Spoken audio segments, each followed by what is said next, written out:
I know what I haven't done. I haven't gone to Roll20. Good evening, everyone. Welcome to Blood on the Grand Strand with this wonderful cast of people. Paddy, would you like to introduce us to what is going on today and bring everyone in? I would be happy to, Josh. Welcome everybody to Blood on the Grand Strand, Session 3 on Vanity's Ruins.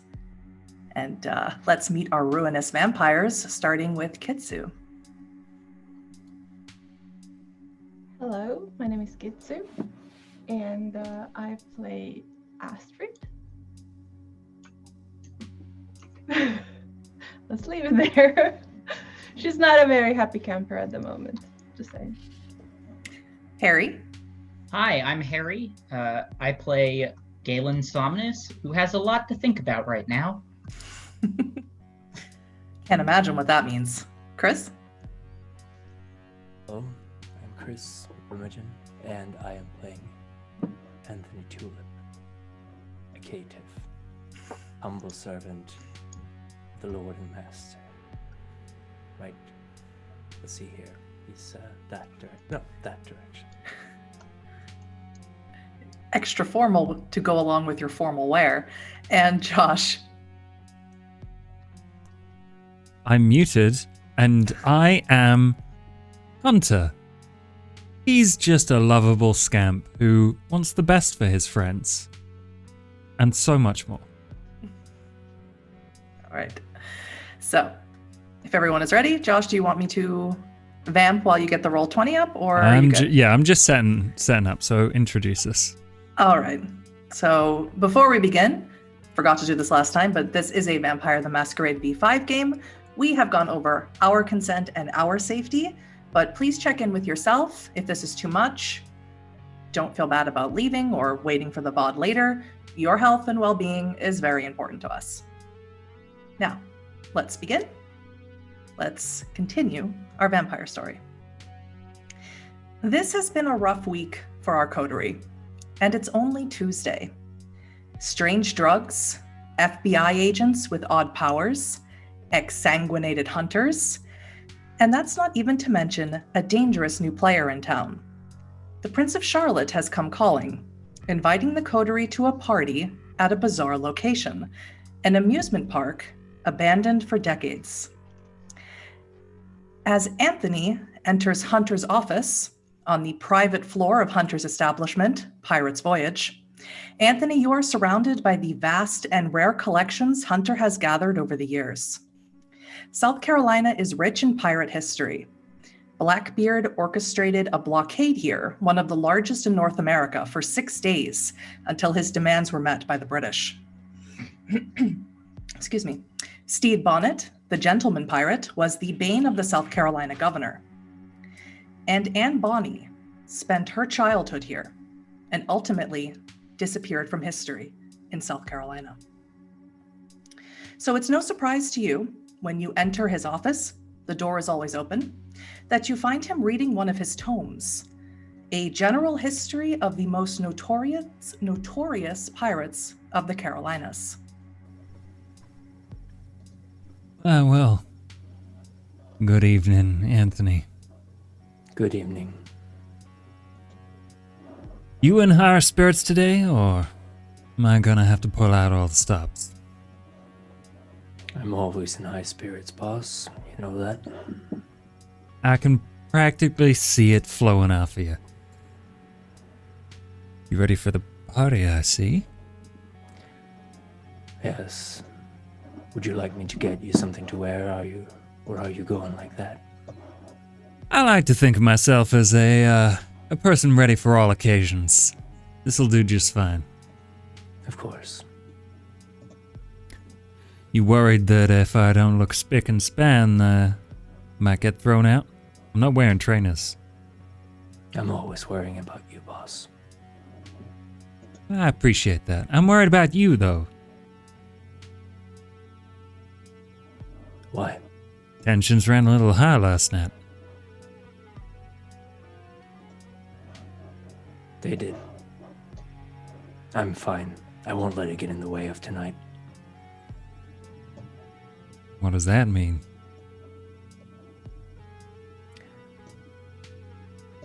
I won't mess with the doctor tonight. Well, that's good to hear. The good doctor is a vital part of our city. Of course. Vital.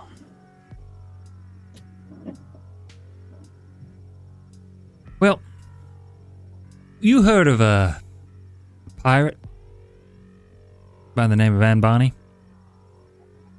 May have encountered the story once or twice.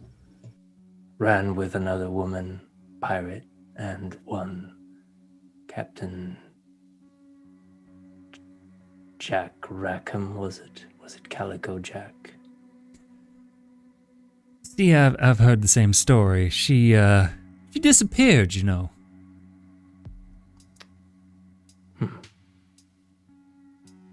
And when talked to our dear friend Sarah, we pieced some things together.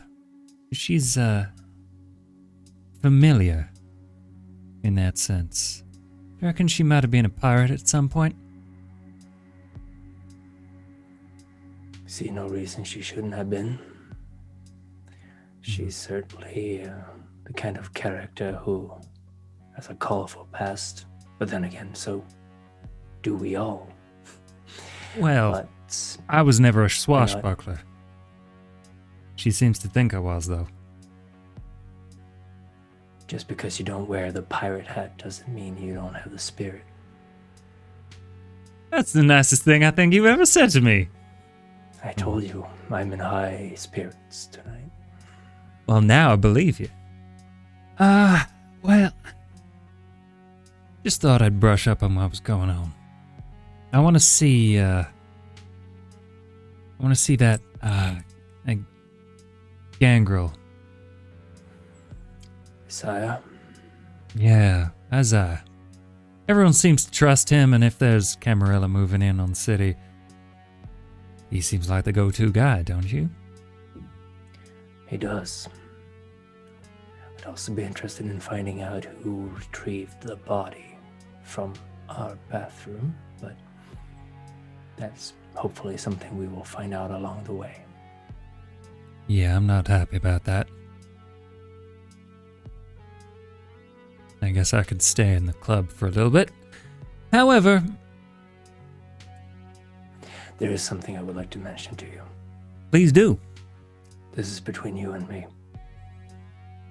My lips are sealed. Some things I will tell the rest of our pack of ne'er-do-wellers, but Bev was identified, as was Jessica Le Chevalier. Is that how her name was pronounced? Le Chevalier. Le I believe. Chevalier, yeah, French, of course. You must excuse me, I'm from New England. You'll get the And- tongue eventually. Eventually. They were both identified, I believed. And Florian Briggs, let me think here. I don't mean to interrupt this. Yes. Chris, could you turn your volume up slightly? I'm having trouble Of hearing course, absolutely. I will do so. I will speak a little louder for now, and I will turn it up later. I believe that one of my contacts, she's working on scrubbing the report regarding the hunter's death. The exsanguination will not look good on the report, so we will owe her for that. And her body, the body of the hunter, was found relatively intact, and they managed to match her dental records. And, Jessica, as her first name is, holds a dual citizenship. She left the nunnery rather urgently, as did Florian Briggs, the Swiss guard. And they came here. What's so special about here? That's a good question. If you think about it, why would 3 hunters, I presume at least 3 of them, decide to come to this, pardon me, but backwater town in the middle of nowhere and go hunting vampires. The FBI agent that you encountered, Marcus Lavoie, worked on the New York branch of the FBI for nearly 15 years. You know him? I did some digging around.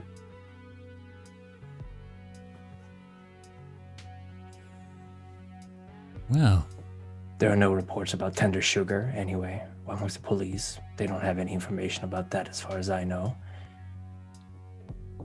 So and the final thing, of course, Dara Fitzwater, you recall? She's the dead one, right? Yes, found in the local river. The Wakama. Wakama. The Wakama. Drowned. Not surprising, perhaps, considering what we were told by Sarah yesterday. Well, Sarah said she ain't drowned. Well, if she wasn't drowned, then presumably she was disposed of. Not unexpected, considering what clan our dear friend Astrid is from. I may have few predispositions, but the Tremere are, well, I'm sure you can understand my feelings about them. Everyone's got a little beef with them, so I hear. I don't think I've ever met one, save for Astrid. What's your beef? Well, it's complicated. Sir, Caden walks into your office. Your Come in. Managerial savant. You trust him to handle all the ins and outs of both your public and private business.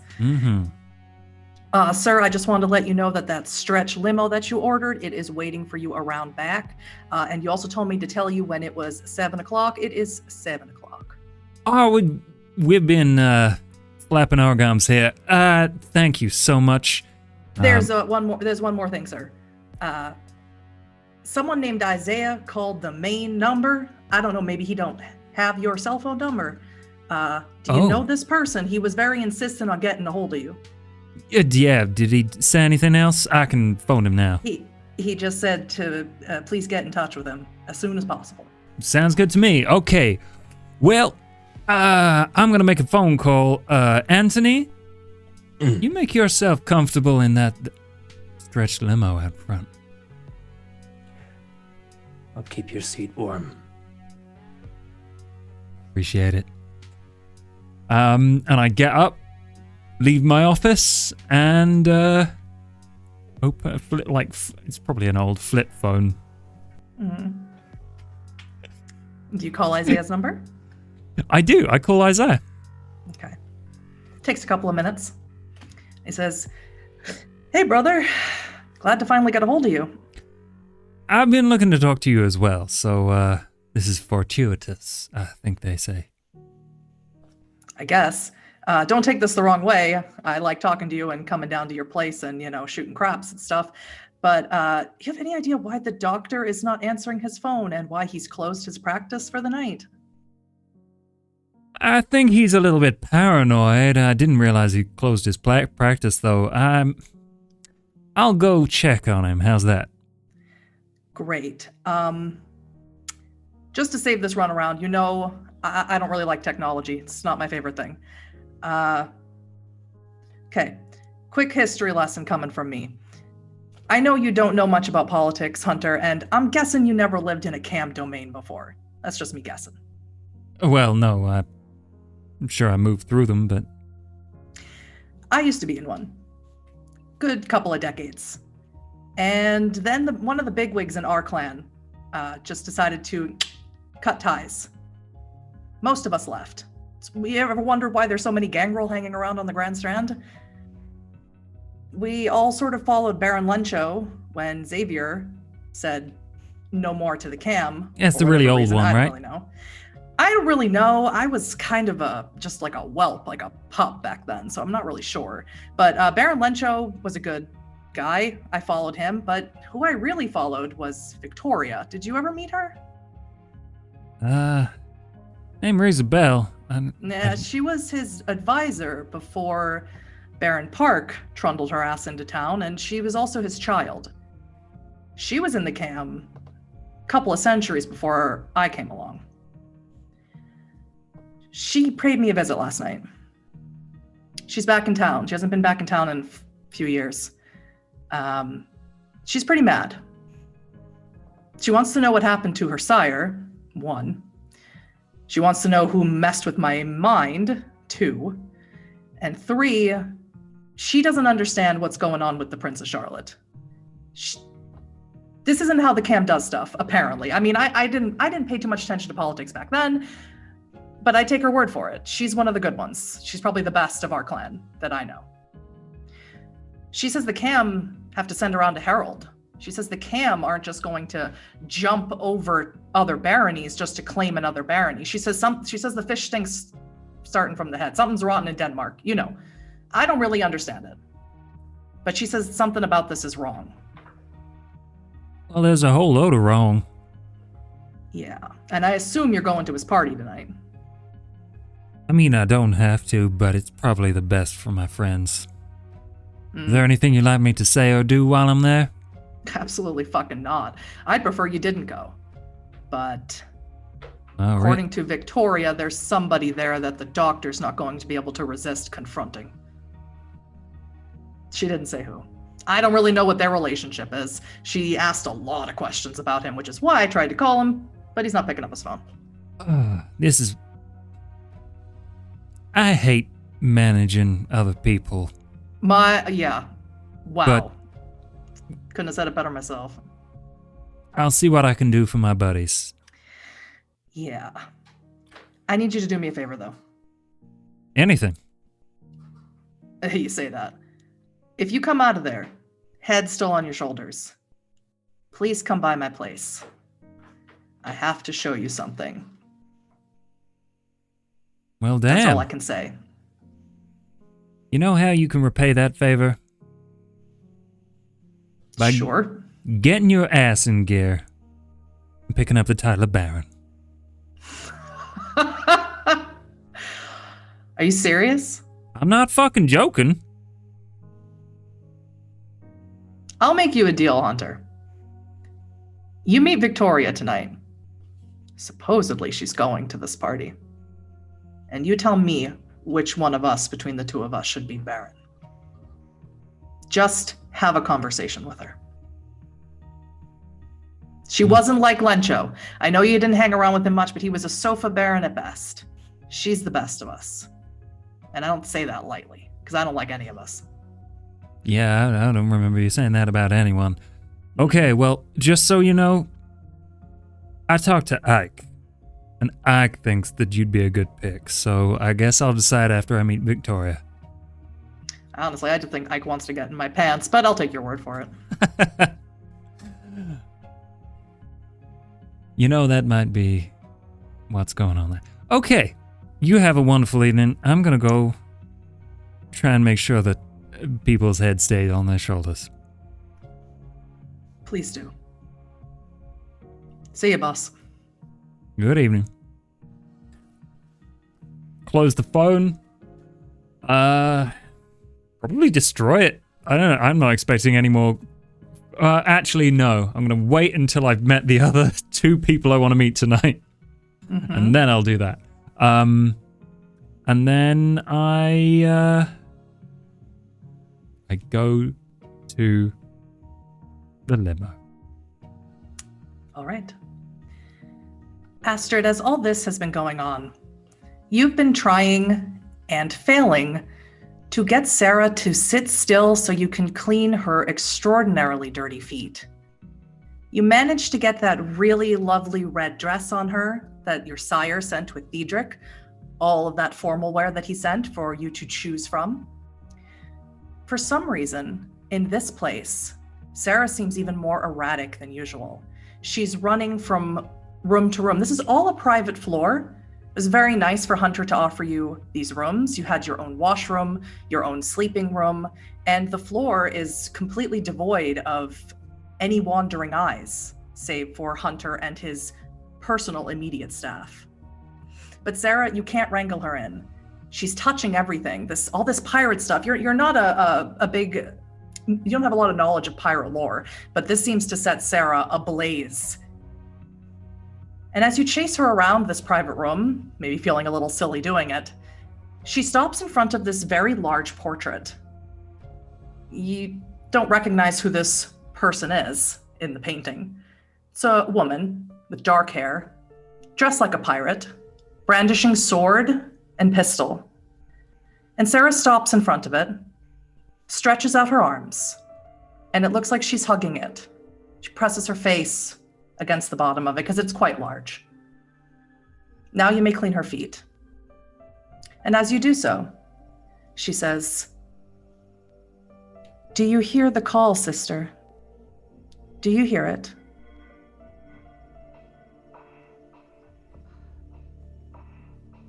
Most of the time, I do not. Penelope heard the call.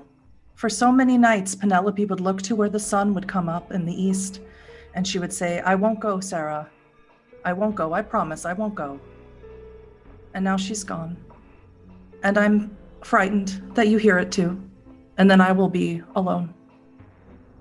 I do not hear that call. I have a very set purpose of why I should be here. So you don't need to worry about that. That's good. That will make what comes next easier. What will come next? It's not important right now. Tonight we have the concert. The Four Seasons. It'll be beautiful. Aha. She's still hugging this painting. She's not looking at you. Is that a painting you really, really like? She was my and Jack's delicate beauty. Oh. Well, I think she looks amazing. She was. Was she nice? Jack was my hatred and my fury, and I was his. But Mary was our beauty. You traveled a lot together. She sighs. A human affectation she should have left behind long ago. It's hard to remember. At this point, Anthony and Hunter, you meet up in the hallway. Anthony seemed to have been taking his sweet time getting to the limo, almost as if he didn't want to leave your side, Hunter. And you run into him on the way. You see Astrid putting on sandals onto Sarah's feet. But Sarah doesn't look like she's going to move from this spot. She looks very intent on staying against this wall. And Hunter, of course, you recognize the portrait. It is of, and Anthony too as well, since he is familiar with the story. It is of Mary Reed.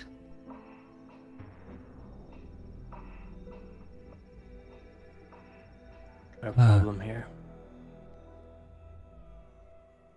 How are you doing, Astrid? I'm doing. We managed to get some sandals on this time. You're She a star. looks tense. Sarah looks just as Astrid does. Astrid is dressed in very nice formal wear.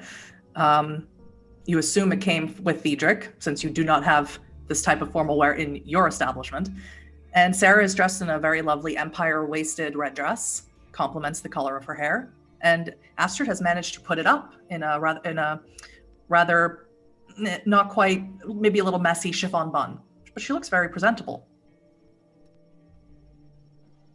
Well,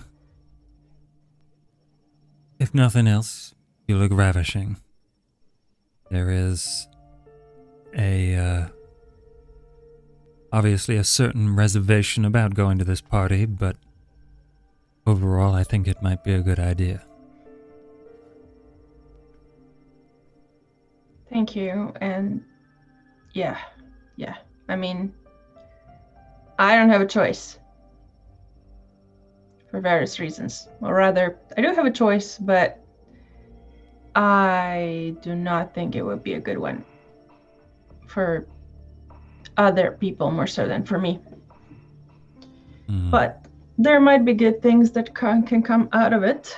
We just gotta make sure that we're there or other good opportunities, and we just gotta make sure we're there to snatch them.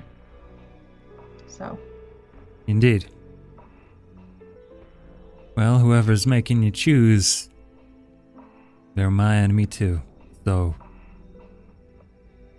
let's make tonight about you. I've got a wonderful stretch limo out front. Both need to relax a little. And, we need to go check on the good doctor. I walk up to Sarah and loop my arm through hers. When you do that, she turns around, looks not into your eyes, but at you. Mm-hmm. And she says, Jack, did they tell you what happened to Mary before the Carolinians hung you? Did they tell you that Mary lost her life and your baby? I heard. At least our children lived. And their children. And theirs. I wish you could have met the Ramblin' Man. He's the most handsome one yet. He looks just like you. She turns around, puts her arm into Astrid's, and she says, let's go. The concert's going to begin soon. Okay. Yep. There's a very nice car up front. Come along. Did you really get a limo? Yeah. Do you all enter the limo? Anthony, do you enter the limo as well? Of course. Is my voice fine now? Am I audible? Yes. Seems to be. Perfect. Yes, I enter the limousine as well. Last. And I inform Astrid of the hunters and what I have learned of them. Not Marcus Lavoie, but of Jessica Le Chevalier. Cannot pronounce her name properly. Le Chevalier. Le Chevalier, yes. I'm from New England. I will never learn it. And Florian Briggs. So you explained to Astrid what you had told Hunter, that both Florian Briggs and Jessica Le Chevalier, two exsanguinated hunters from Europe with dual citizenship, were found here in Myrtle Beach. Florian's father, something I forgot to mention, was fairly rich and influential. It would seem that Florian was quite taken by his conviction and decided to, rather than pursue his father's money, pursue justice and righteousness in the world, I suppose.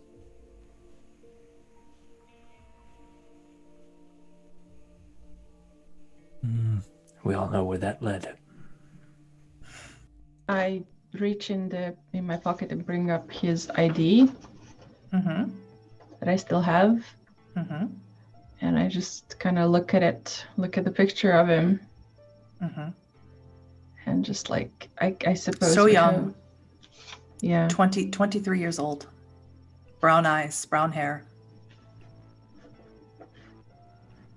I suppose we have no need for this anymore, do we? I offer it over if anyone wants to take it. I will take it if you will not have it anymore. Go for it. An important question, Anthony. Are you going to tell Astrid about Dara?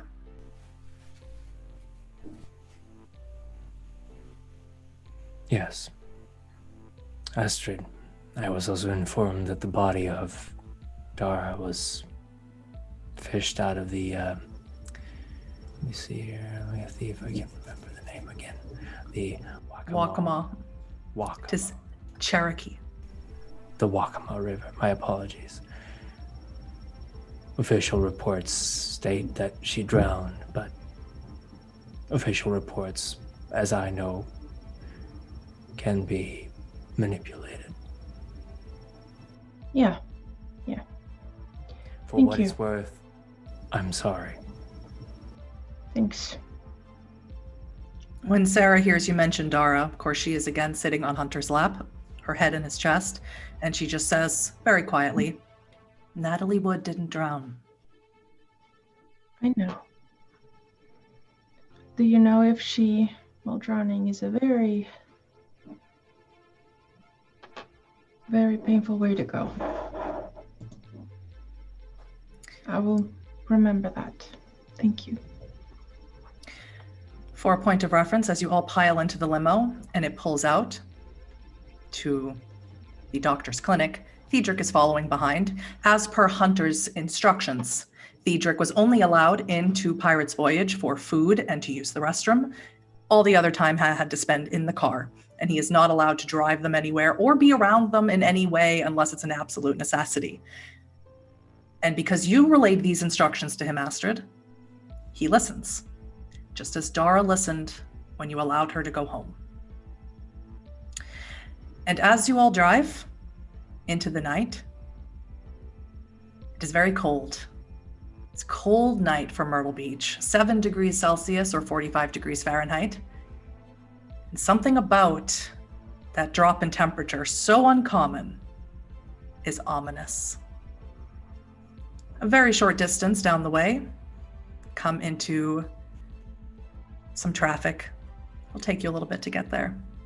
And while you wait, we're going to check up on Gallon and see what he's doing in the basement of his clinic, closed, which it never is. It is a 24-hour emergency clinic, but he has decided to close it. And right now, he's in his storm cellar, looking over the data results of what he was working on the night before and early this morning.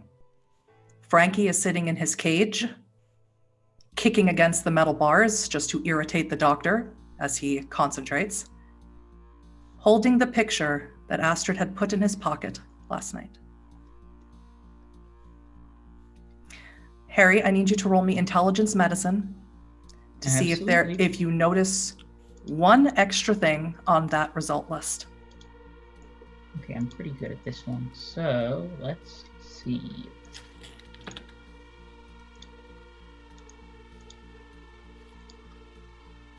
Alrighty, 3 successes.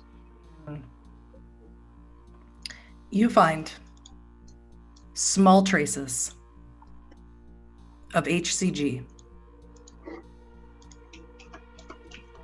in the Bree's blood that you were able to extract from the tender sugar. It's a very small amount. She's maybe 5 weeks along. She maybe doesn't even know. Okay. That's interesting. Perhaps we should let her know. But other than that, I've distilled down the 3 samples to their core ingredients. Yeah. Found nothing hallucinogenic, which is bizarre. Are you telling this to Frankie?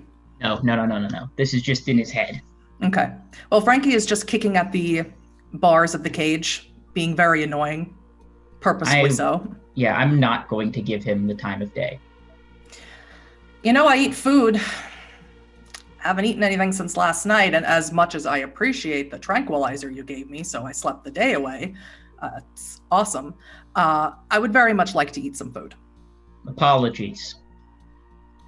Apologies, don't get me food. Candy bar in the fridge or something? Or yeah, I'll just toss him whatever edible thing I have in the fridge. He throws it back at you. I'm allergic to chocolate. I have dog food.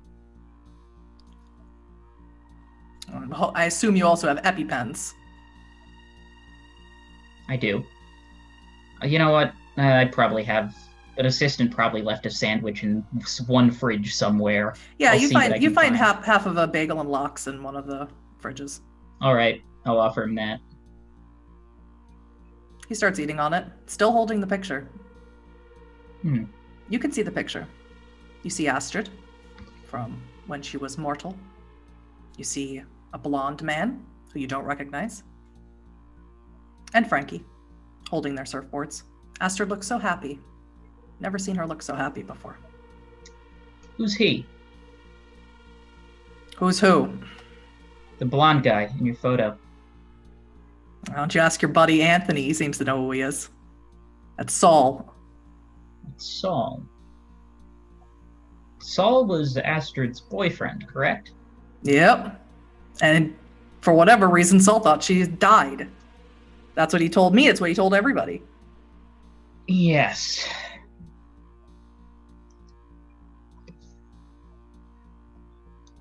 What's Saul's it to you? condition What's that? Who's is Astrid to you?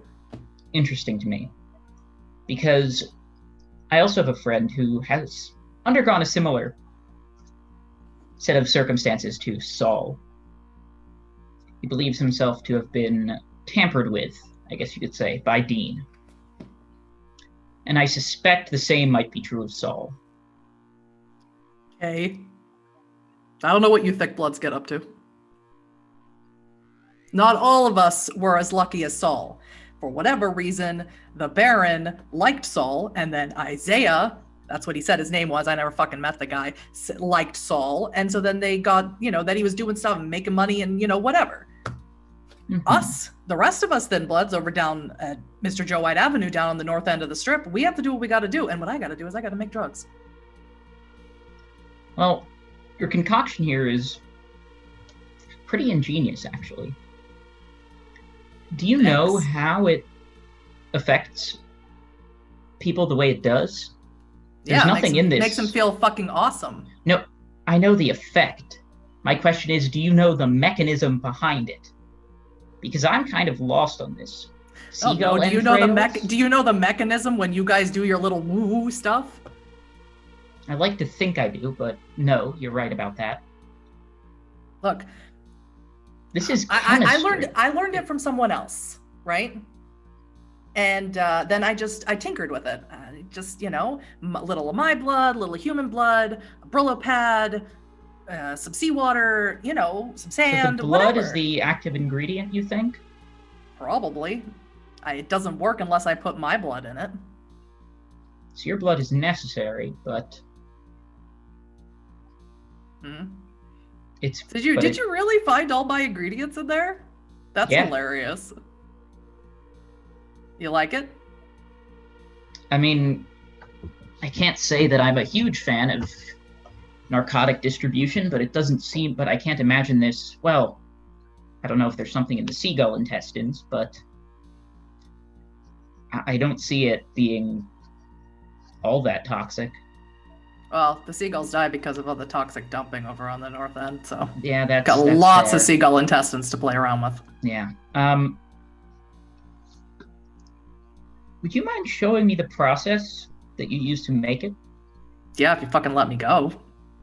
I'll let you out of the cage, but I won't let you go. Well,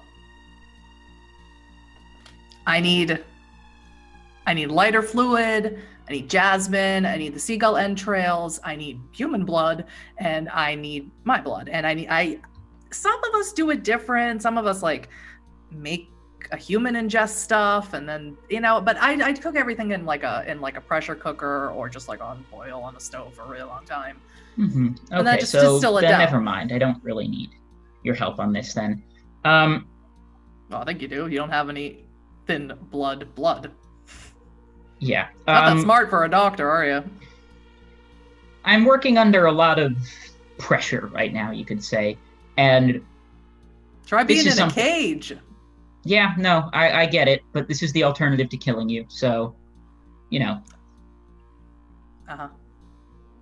you'll be out of here soon. Don't worry. I'm sure once this is blown over, I can find some way for you to slip out of here unnoticed. Great. I'll definitely take your word for it, guy who's keeping me in a cage. Well, it's a guy who also could have killed you at any point while you were asleep. Uh-huh. So, I guess you're just going to have to rely on the charity of some bad people for now. Well, I can see that you're going somewhere because I don't hear all the people upstairs and the animals and the barking. I don't know how you can stand it. So if you're gonna leave, please trank me again. Best fucking sleep I've ever gotten. Don't leave me here awake. Fine. And I'll load up the trank gun. Nighty-night, Doc. I won't even say anything, I'll just shoot him with it. This is when Hunter, Anthony, Astrid, and Sarah pull into the doctor's clinic. Very strange. It's all dark here. There's no lights on. And outside on the door is a yellow piece of paper that Galen has put up. It has the address and number for a different clinic that's outside of the Grand Strand. It's quite a distance for anyone who has an emergency. And there is no date on when they will be open again. That is what you all see.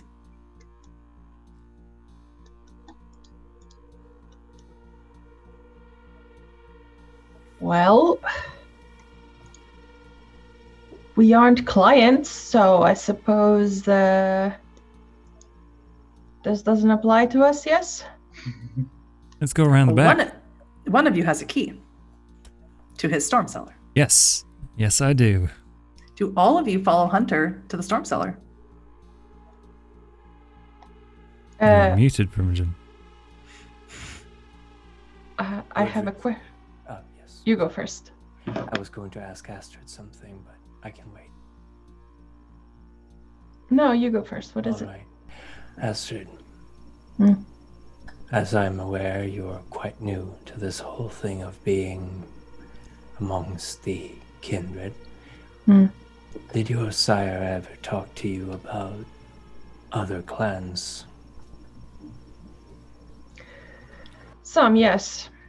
Yeah, yeah. Did he also talk to you about the relationship your clan has with other clans? I look over to, oh gosh. No. Cedric? Look over. Cedric. Exactly. Diedrich is in another car. He is not Okay. with you. I'll make this brief. This will not be long. Some. Not extensively, but enough to get me on the way. Enough to get you to know that your clan is generally despised by more or less every other clan. Oh, yeah. Yes. Oh, yeah. Good. You Have can you add talked- myself to the list, but keep going. Yes. It's good to hear. Has your sire talked with you about Dr. Galen? Anything specific? Not any more than anything else, I don't suppose. No special treat him in a certain way, anything like that? Not that I am aware. Why? No reason. Just curious. Listen, if I should know something, you can tell me. This whole unlife that I've been living has been a lot of rules, a lot of bullshit, a lot of things, and the last thing I want is to do something wrong to make shit even worse for myself. So, if you know something that I should know, just in case to not mess it up in any way, I think it's in your interest to let me know. I suppose it is. But I will tell you right now, Astrid, that what I actually know is quite little. I have heard things, I have overheard things, and all I can say is that there is a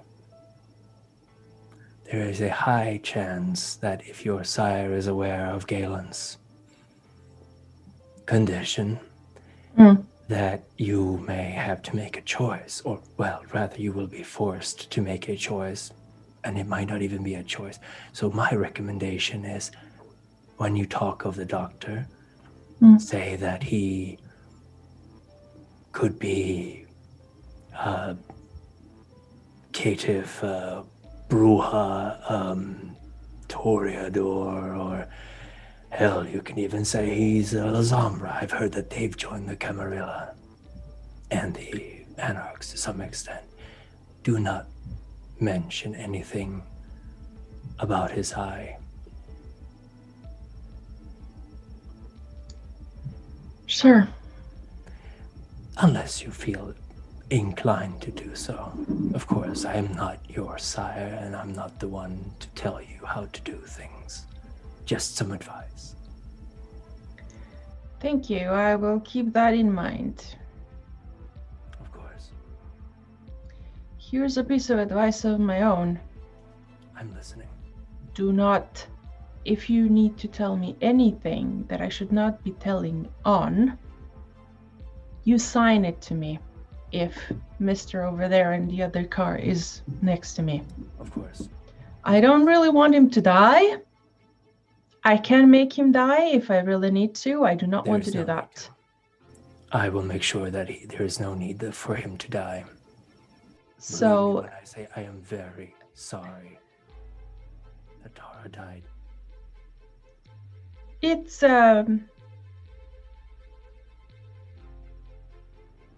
it wasn't necessary. It was not necessary, and it will not happen to him. But it does tell me one thing.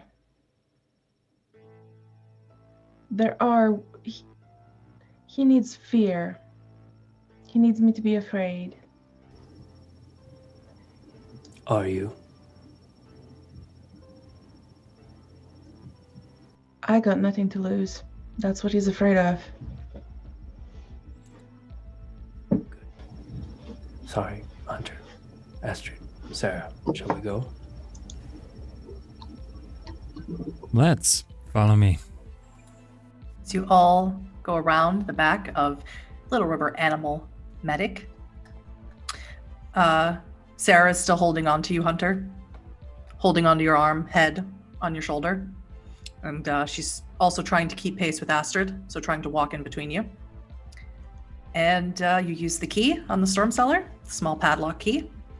Down you go into the very industrial, clean, and well-equipped laboratory you have down there, and you see Galen removing a syringe of tranquilizer from Frankie, who is now unconscious, or slipping into unconsciousness. You going anywhere, Doc?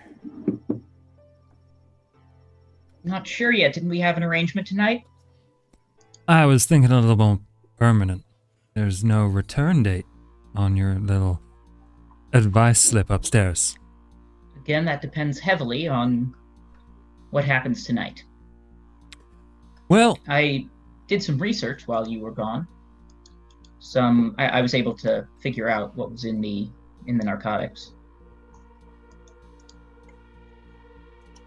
The strangest thing about it is that there's nothing there. It's lighter fluid, seagull entrails, and some flowers, mixed with blood, of course. Nothing that would induce a reaction like it does. For clarification, that is the red sugar cubes. Yes. You have something different for the black ones. Correct. Now, the black sugar cubes are a little more interesting because they have kindred vitae in them. The other one just had Frankie's and Bree's, but this has kindred blood in it, and I don't know who from. I can't make any identifications of that. So the kindred vitae causes it makes the sugar black, but I don't know if it is the one that causes other kindred to frenzy. It very well could be that another person like myself is sourcing blood for this narcotic. when you say like yourself, Like that. why would you say someone like yourself would be doing that? I have no idea. I'm gonna see if I can check whether he feels like he's lying to us or not. Sure. Do a wits insight. Damn right, I'm doing wits insight. Yeah, weirdo. Okay, that's 3. Theory. 3. You can tell that the doctor has not told you everything he has learned about this tender sugar, but he sincerely does not know the thin blood, the human blood, or the kindred vitae in the black sugar cubes. Sincerely, he does not know, but he is holding back one thing about the tender sugar. I got 4 successes. I would say the answer would be the same. Mm-hmm. Basically, instinct's correct. It would Yes, be that sus. thing that you just learned. Yes, the thing I just learned. Yeah. Whether you tell that to Hunter or not is entirely up to you. I And Hunter, will. you can tell he's holding something I'll back. let him know that not only is Frankie's blood there, but that he would mix, that they would feed mortals and then... Wait, sorry, that was the thing you told me, right? No. No. The HCG. Oh, in yes, the Bree's HCG, blood. yes. Yeah, Bree is pregnant. What? Well, shit. Can't be That more than changes 5 things. weeks, but she is pregnant. Bizarre little... That reminds me. coincidence. Open the cage, would you? All right. Please refrain from killing him if you must, but, I'll open the cage. I'm sure he'll be very Not happy. all of us are on quite such easy terms of killing mortals. Once again, for the second out of hopefully 3 times, Mm-hmm. Hunter presses his wrist to Frankie's mouth Mm-hmm. and lets the blood dribble in there, and then, takes out a handkerchief, wipes his mouth, wipes Even his with- wrist. Even with the fangs of a thin blood, that sensation just feels great. I should stop doing it like that. I'm a little flustered here. You're almost disappointed to have to remove your wrist from his fangs. But you do. Do you lock the cage back up for the doctor? Yes, yeah, I do. All right. Dr. Somnus, are you ready to go to the party with the rest of your coterie? As ready as I'll ever be. I'm gonna take some of that black sugar. You have none. Oh, You have yeah, shit. synthesized the only one you have. However, you did work on something else last night. You have Yes. one single dose of that ketamine shot that you can take with you Correct. to either inject yourself with, or if you're quick enough, inject someone else with. That's the plan. So I'm just gonna take that out of the fridge or wherever I was storing it. In the fridge. And all right, let's get this out of the Anthony, way. with that wit's insight, the doctor is jittery. Normally, even when he's talking about killing mortals, he is usually pretty calm and confident in the decisions that he makes and the things that he says. The doctor is nervous. Mortal affectations you haven't seen him show before. Dr. Galen, something on your mind? There are many things on my mind, Anthony. Not the least of which is that we could be going to not just my death, but all of our deaths tonight. I always live under such presumptions. Immortality does not guarantee eternal life after all, but I'm surprised to see you. Well, if you were immortal, I'd say you would be sweating.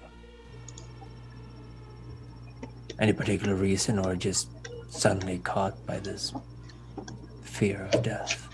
The doctor's dreading a meeting with someone. That's correct. But beyond that, I don't know how much to tell you. But If there's you want somebody our from help, my then past.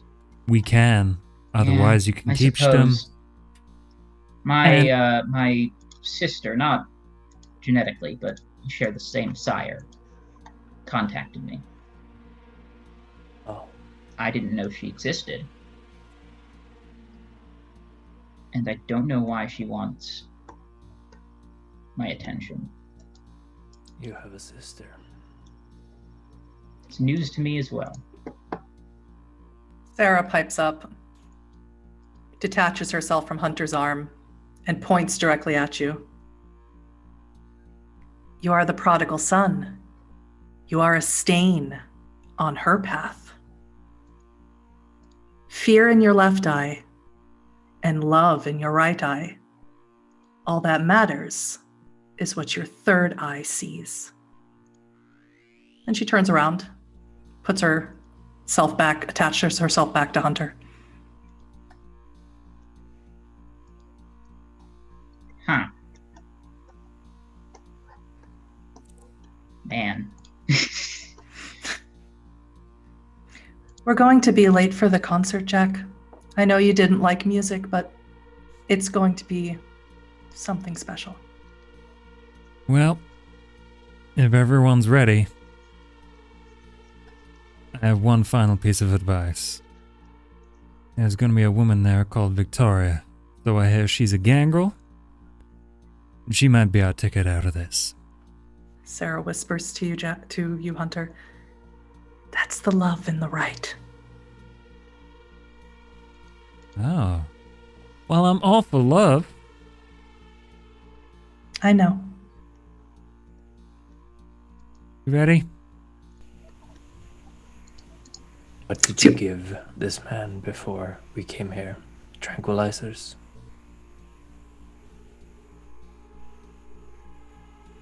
The unconscious man, the Frankie? Yes, Frankie. Yes, he's out cold. He won't be waking up for another 6 to 8 hours.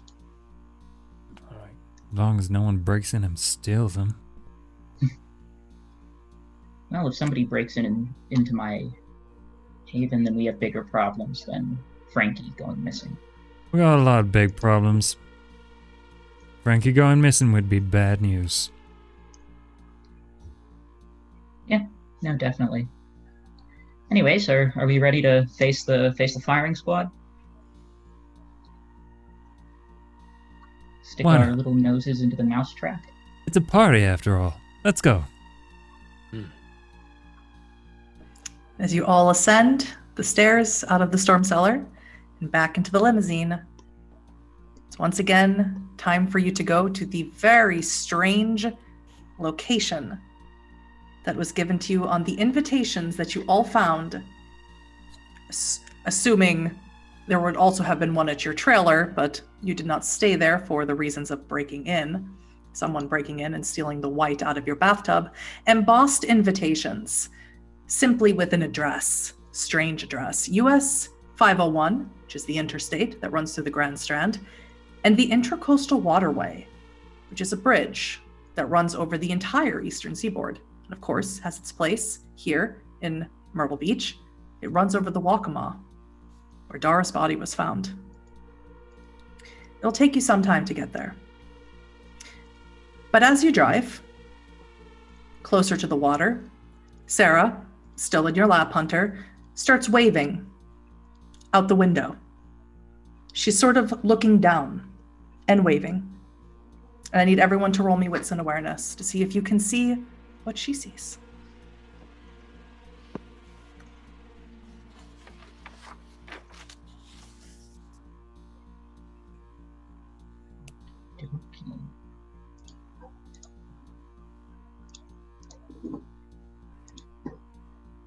Ooh. 2 for Hunter.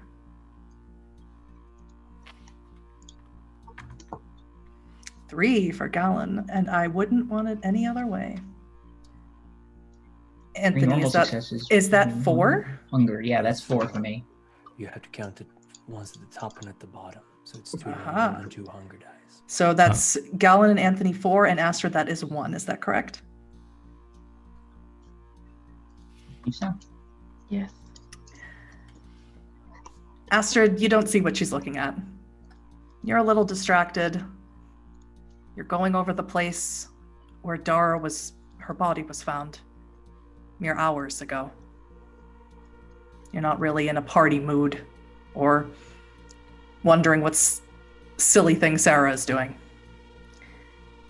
Hunter, you see her looking, and you see something moving down on the water very close to the surface. It's a bird, it might be a seagull, but you're not super familiar with the avian birds around here. Galen and Anthony, you know exactly what this bird is, and even more so, you know who this is. This is an albatross, flying close to the water. It is not a bird found on the side of the United States. It's a West Coast bird. Anthony, you know who this is, and of course, Galen, you know who this is. It's Victoria's favorite form to fly. And she's flying in the direction of your car.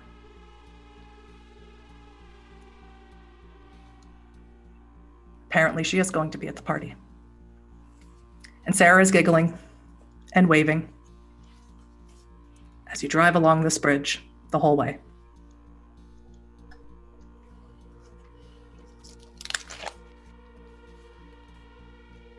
You are muted, Chris. I am muted?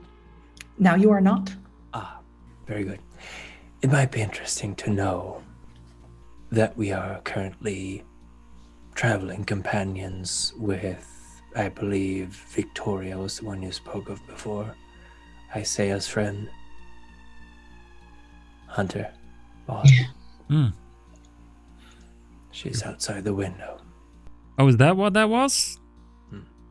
Should we pull over and say hi, or do we not have time for that?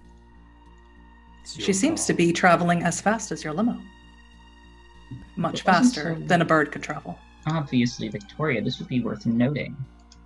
It's debated whether or not albatross's range even reaches this far. There have been sightings of them all down the eastern seaboard, but it doesn't really make much sense that they'd be here. Unfortunately, that doesn't really matter. Flying next to a car like this at this speed. It's one hell of an albatross in that case. Yes, and yeah, definitely Kind of like Victoria. that movie with Rescue Rangers. Is that an albatross in there? No, not Rescue Rangers. Well, The Rescuers? Yes, that's the one. I ain't seen that one, but I have heard the old seafarer's tale of don't kill the bird. So I knock on the driver's window and be like, can you The pull glass over? separation. Yeah. Can you pull over a minute? He does it immediately, without a question. You're the boss. You're paying him. Are Pulls there over any into the shoulder lane, looking Yeah. out over the Wakama. are there any indications that Victoria's going to turn around and chat to us?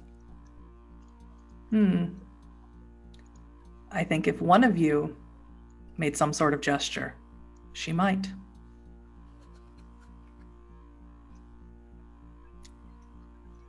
I'll wave. I don't know. Okay. You lean down over the side and you wave. Takes a minute. And she sloops herself under the bridge, back around to the other side, and lands on the hood of your car in albatross form, or in her avian form. And she just stares at all of you. Sarah reaches out as if to pat her. I'm going to very gently stop her from petting I the would. albatross. She seems disappointed, but she doesn't push the issue further. And in a moment, sitting on the... Well, let me rephrase that. She jumps down from the hood, walks away from where the driver can see, and before you is a short, very attractive young woman. She has dark skin. Her hair is dark and curly and long. It has boughs of lavender and sprigs of rosemary and pieces of a willow tree in it. Her color of her dress is the color of a forest floor at night. And she looks at all of you. She looks at Galen for an uncomfortably long time. And then she looks at you, Hunter. Good evening. Well, good Her evening. accent is Spanish Creole, you think. Maybe Gullah. It's an accent you would be familiar with, traveling around the southern United States, but not one you hear often anymore. Well, aren't you a rare flower? I gesture to the bits of foliage in her apparel. Very clever. I try.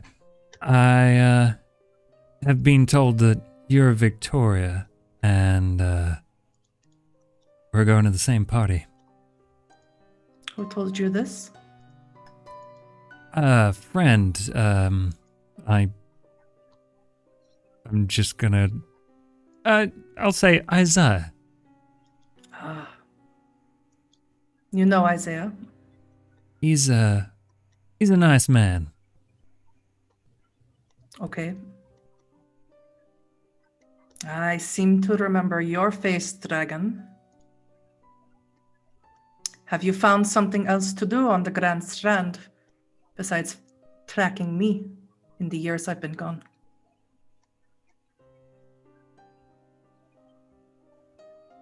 You're muted. She's addressing me. I think I might have accidentally lowered the volume, not raised it.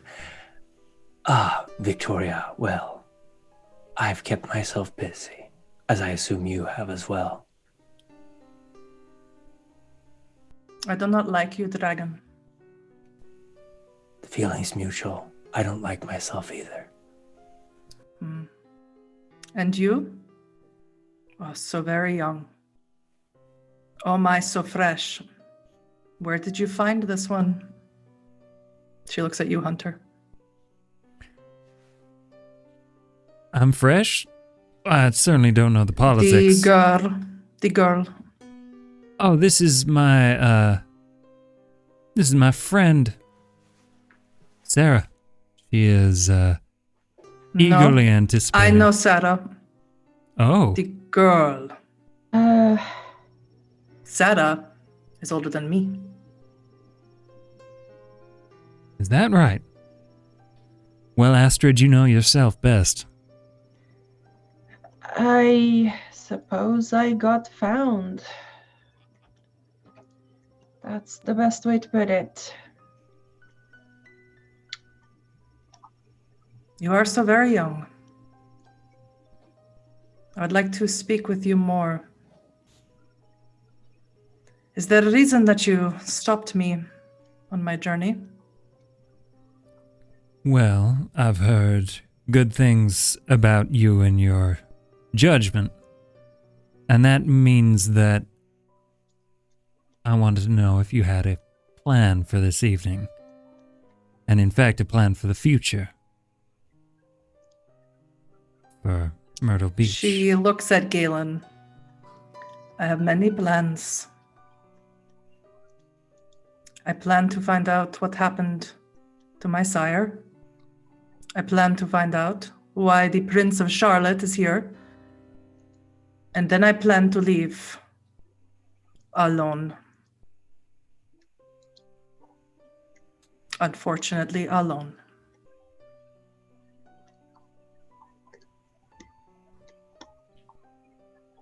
Shall I elaborate for you, trickster? Well, now, I don't think that's necessary. I was just hoping that... Well, I'm very fond of Myrtle Beach, you see. I want to see that it prospers, and if the Camarilla and this Prince of Charlotte is gonna stomp all over it, then I've heard you might be able to help us. Long term. I could at that. I will be here in the city until I find the answers to all of my questions. And I have a very long time to do so. As for helping Myrtle Beach, I don't know. I must wait, I must see, I must watch, I must listen. I cannot rush into things. It is not my way. I can see that now. I'm a little less patient than you. But if you'll forgive You will me... learn in time. You are still very young. One can only hope. There is wisdom in you yet. Let's hope I find it before the end of the night. Isn't that right? That is all we can hope for, is to make it from night to night.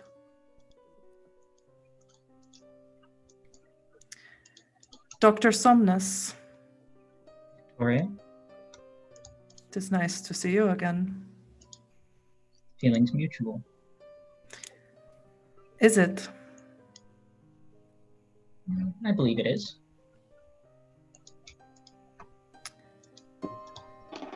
Shall we go? The invitation said 8 p.m. Would you like to ride along with us? It's very fancy in there.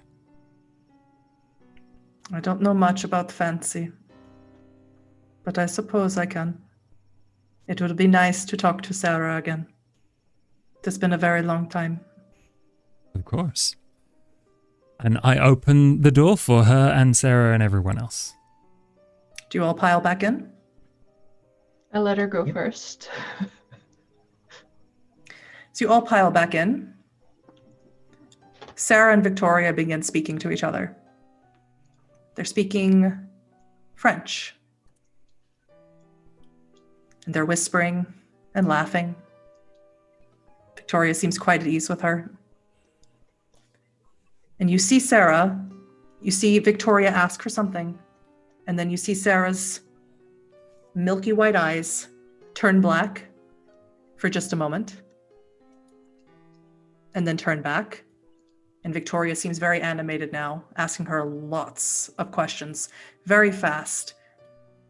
French, even for those who may have taken French, their time as a mortal, it's old-fashioned.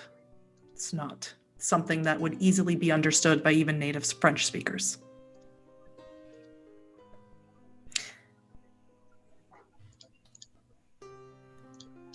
And as you continue along, eventually you come to a huge sign, Freestyle Amusement Park.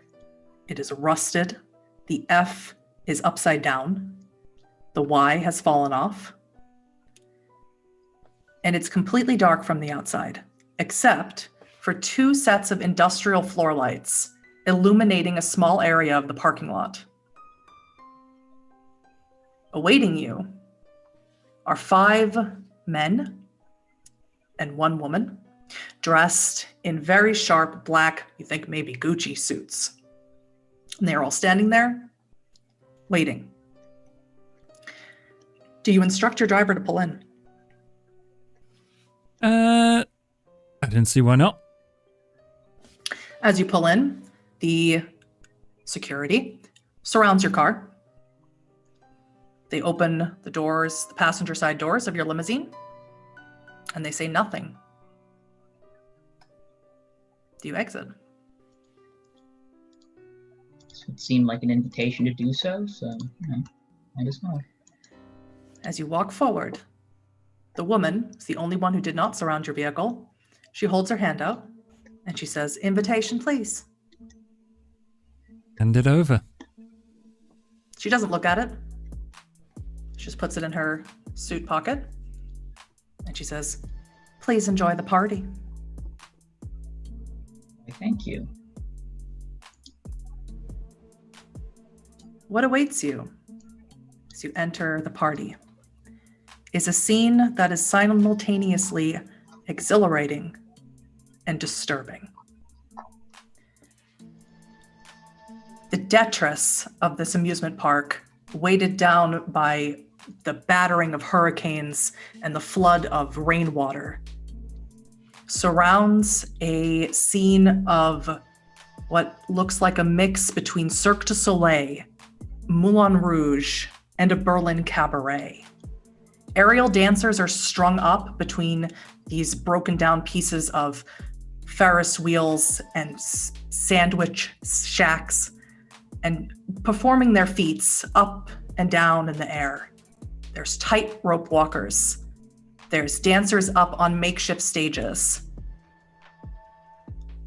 There's cabanas set up with humans dressed in cabaret outfits, holding their wrist out or any bare body part to any passerby, hoping for the kiss.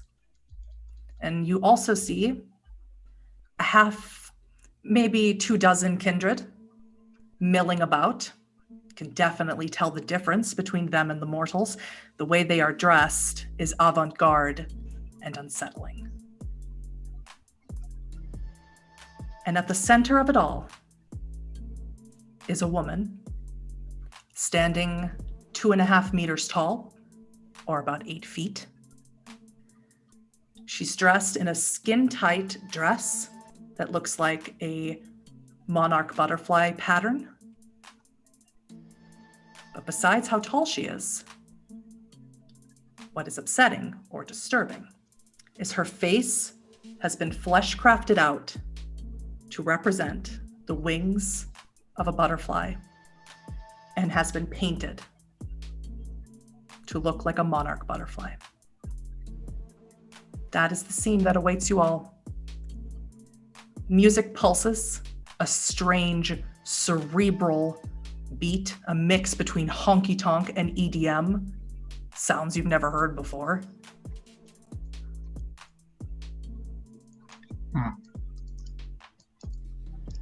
Well,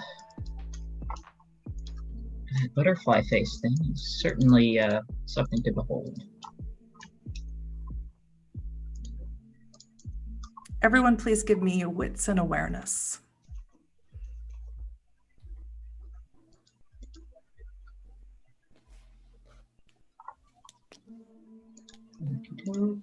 Nothing for Hunter. He is captivated by the show of wealth.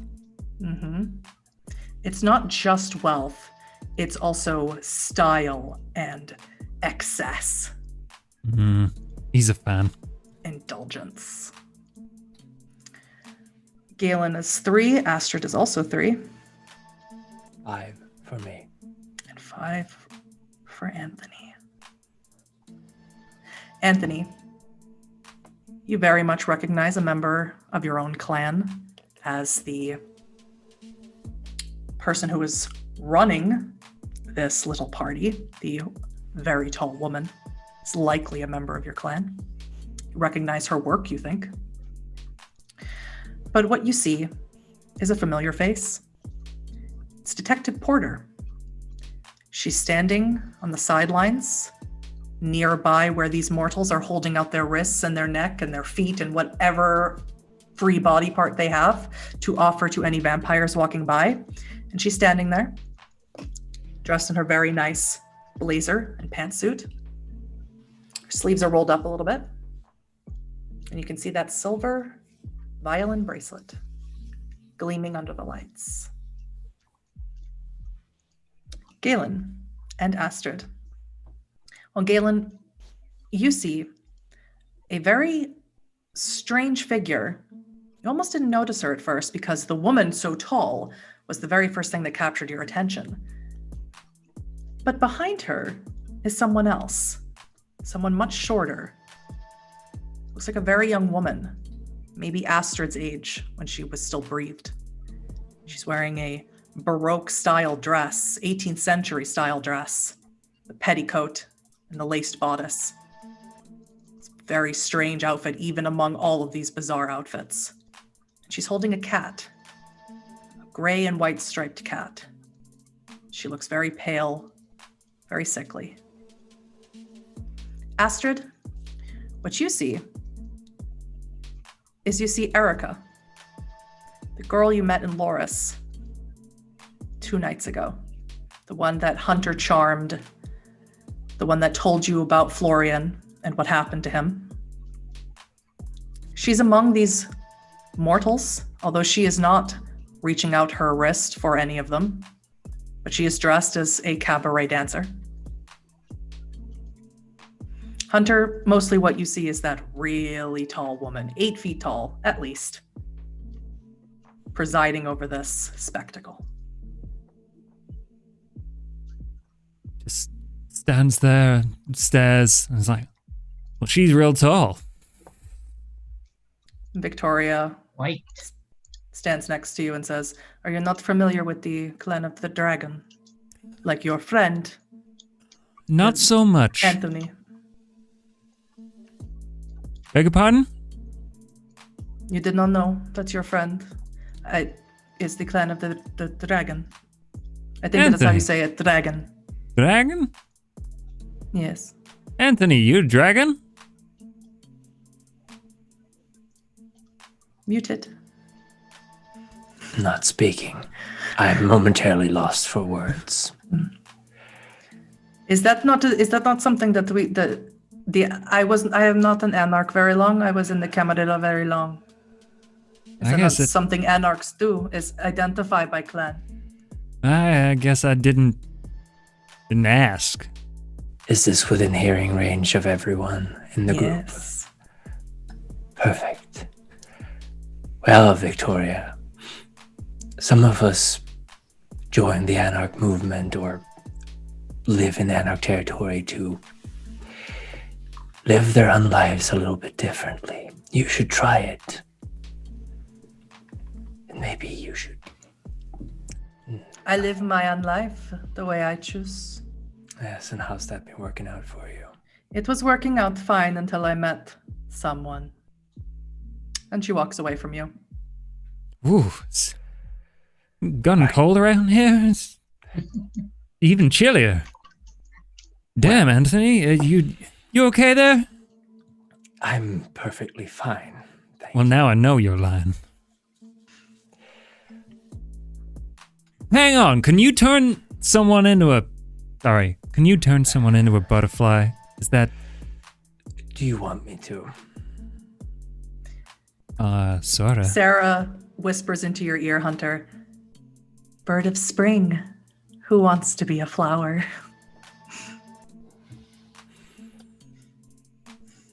Yeah. And then Yeah. she wanders off. It's- You see her pass behind a column, and you don't see her walk out the other side. Oh, damn it. Okay. Well, she's skulking around. With the cat out of the bag, I try to see if Astrid's school has come with us. Or the ghoul with Astrid. When you look back to where you had just come from, he has not been allowed in. As the limo driver, he's waiting in his car. Astrid, a question. If you were to lose that thing around your wrist, what would happen to your driver? He would likely be called back for questioning about what happened, and then probably killed because he didn't do his job. Well, again, since the cat is out of the bag, if you ever find yourself in a situation where you would like it removed, let me know. And I would prefer that what was said right now stay between us. Okay. Thank you.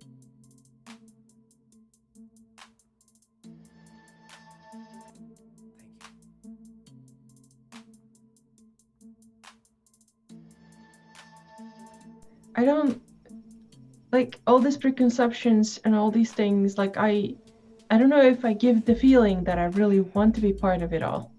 I do not. So There are many layers to our community, and I don't think this is the time and place to talk about it, but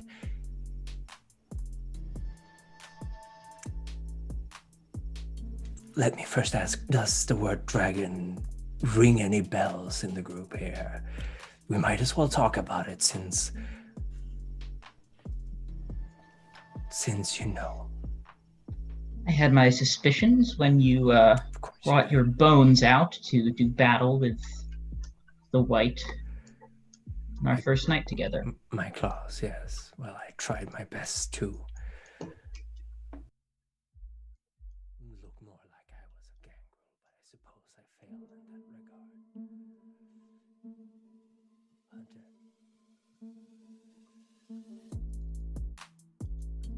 I'm guessing this is a bad thing. Everyone's acting like it's a bad thing.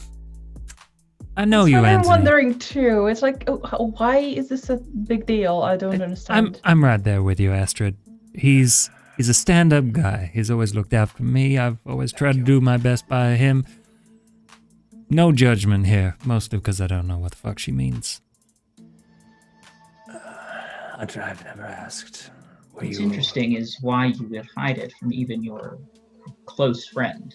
It never came up in conversation. What I'm Hunter, trying to remember, I don't... Still, You never asked. Fair enough. Were you one of our kind during the kerfuffle a few years back along the East Coast? I was probably elsewhere. I'm sure you've heard of the Sabbat. And names come up. Not quite as relevant anymore. The La Sombra I mentioned earlier joined the Camarilla recently. My clan did not. They have remained. I believe the term was the soul or the Sabbat. I am not, and I have no interest in returning to that. But because we are currently in a meeting with the Ivory Tower, I would very much like this to not be public knowledge. And it won't be. Thank you. I look at Dr. Galen. you have nothing to fear from me. You and I both will probably die if our true natures are revealed. We have an understanding. And Astrid, yes. So here's the problem though. If Victoria could glance at you and see, She knew. maybe Ida can as well. Like, how is this? I know I can tell these things If you by tasting someone's vitae. and you have not tasted mine, and you won't unless circumstances demand it. Victoria knows me. We have an history. And speaking of, I would like to go and talk to her for a little bit. I'm thinking the doctor should go and talk to her. There's need to work some stuff out. Yes, there is a bit of noticeable tension there, isn't there? Yeah, What's up with I heard it that? in everyone's voices here. So, like, you two boys, you really should tone it down sometimes. It's like you're just telling everyone in the room how you feel deep down inside. I assume that I was difficult to read, but perhaps I was wrong. I play a bit lot on of poker. edge. Your lack of expressiveness generally has actually proved to be your biggest problem when it comes to your readability. You see, it's easy to tell when things have rattled you because your demeanor, while the shift is subtle, does noticeably shift. And yet you can't seem to read the room, Doctor. Yeah, Never was a talent of mine. duly noted. Next time I would recommend wearing a band-aid around your head before you start doing your hocus pocus. We'll see if we can get Astrid in there next. I guess we all have things we need to work with. As you say that, Anthony, Galen, you're facing away from the party. A woman, you all see her, reaches out and grips Galen's shoulder. When you look at her, she's very young, very attractive. She has a third eye, not like Galen's.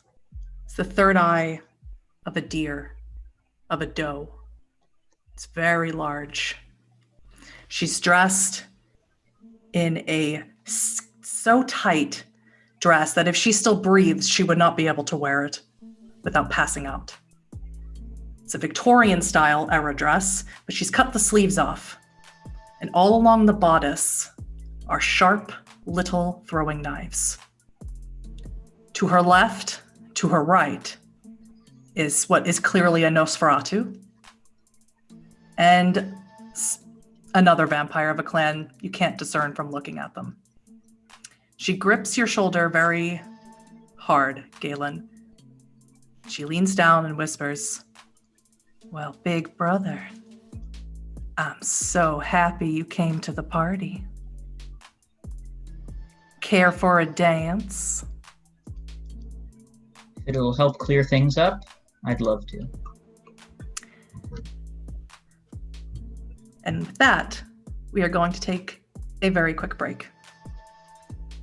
Okay, thank you very much, Huddy. Everyone go get yourself a drink, have a quick bio break or whatever, and we will be back in like 5 or something. I don't know.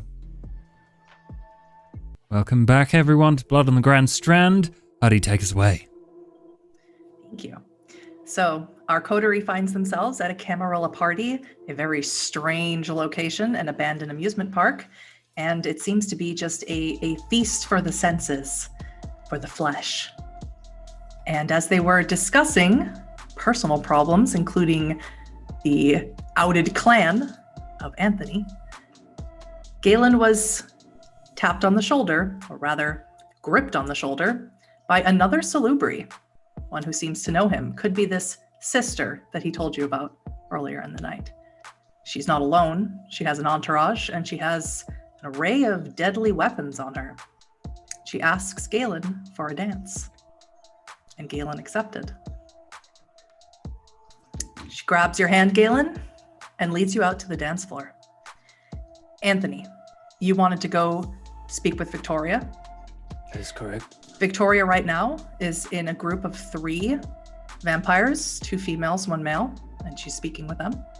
Hunter, is there anyone you would like to speak with or talk to? You see Detective Porter, you see Erica, you see the young, short woman holding a kitty cat, standing next to the very tall, what you assume is a Simichi. You could also speak to her. Astrid, you see these same people as well. In addition to that, you see a group, you don't know them, but they are a group and they're quite obviously your clan. They're practically bedecked in occult symbols, jewelry, cufflinks, earrings. It's supposed to be a small little troop of Tremere, all gathered together. Would either you or Hunter like to go speak to anyone? Or would you like to go dancing? I think I'm going to... He's really curious about the very tall woman with a butterfly for a face. Who wouldn't be? He kind of wants to go over and talk to her, but like, he's also very aware that his friends might die sometime tonight. So he's going to... Don't know what would have given him that impression. He's gonna stick nearby, and like see where everyone goes and make sure he keeps track of everyone. So he's hanging back a little bit. Yeah, And of he's course, gonna be the mum. of course, you do not see Sarah. She used unseen disappeared. passage. Yeah, She's somewhere in the party, you assume.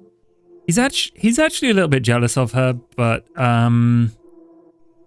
yeah, he hangs back for the moment. Understood. Astrid, is there anyone you would like to go up and speak to, or would you like to stay with Hunter? You can find Sarah if you like. You have the ability to do so. You can use Sense the Unseen if you'd like to keep track of her, in addition to anything else. I actually do that. Wits and Auspex, and I will roll against that.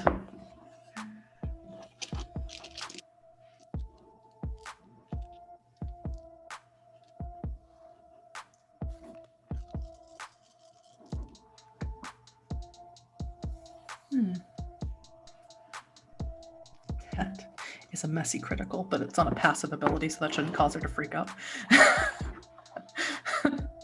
Wait a minute. High consensus. I don't think You I don't need rolled to. that You don't need to right. make a rouse check for that. Yeah, I don't know why I. Okay. So it's wits and your level of aspects. Yes. Okay.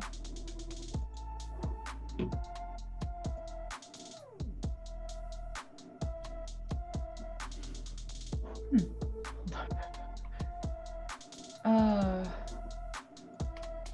Is he going through? I think not. no.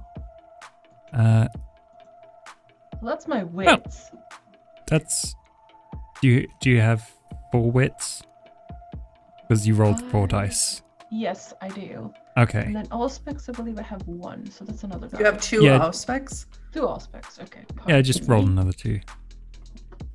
If I could. I'm having some trouble figuring out where it is. But. You can just do /R and do it that way in the chat. Okay. /R2. 2d10. 2d10. Yes. R. 2d10. There we go. There you go. Okay, And so that that's is- 1 more success. Mm-hmm. Okay. You really have to concentrate. You see her. It's like a mist of red. She's peeking over other people's shoulders. She's can't quite make out exactly what she's doing, if she's whispering to them or not, or if she's doing anything untoward that might break her obfuscate. But you can see she's practically in the middle of the dance floor, watching people dance, looking over their shoulders. Is there anyone that you would like to go speak with? I look towards the group of Tremere Tremere? over there, but I don't make a move. I just nod politely if anyone looks over. I do stay behind a little bit. So you stay with Hunter, Yes. also observing. Galen, please roll me dexterity and performance Oh no. to see how this dancing goes, and I will do the same for Bethany. Bethany has no hunger dice. At least 1 success. So that's, I guess, okay. You both. Oh. That is a critical success. Bethany is leading. She's not allowing you to lead. She's not dancing the way someone should dance to this music. This is very club music. She's holding onto your waist, and she has her hand around the back of your neck, nails digging into it. She's spinning you, pushing you against her body and pushing you away, and she's very good at it. And she says to you, "Do you remember when we were both students? How many times did I tell you to come out to the club and come dancing with me? Told you spend too much time with your nose in those books. And yet you Well- never came." At the time, I thought I had a promising professional life ahead of me, and I wanted to be prepared for it. From what I understand, you have a promising Although I wouldn't call it future. a life. She spins you around and pulls you in close. "Just tell me what it is that I have to do to get you to come willingly. I'd rather you were willing. Father would want it that way."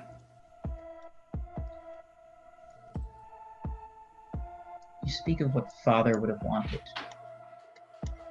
You murdered him. I did no such thing. I gave him peace. I gave him Golconda. You see, and this is why you wonder why I wouldn't come willingly with you. This is. I hope you can see from my perspective that this is madness. If you come willingly, brother, I will give you the peace that you cannot find yourself. Or would you rather take me? She holds her arms out wide. That's what I thought. She keeps dancing with you. Yeah. Anthony, you approach Victoria. She's in the middle of conversation. What do you do?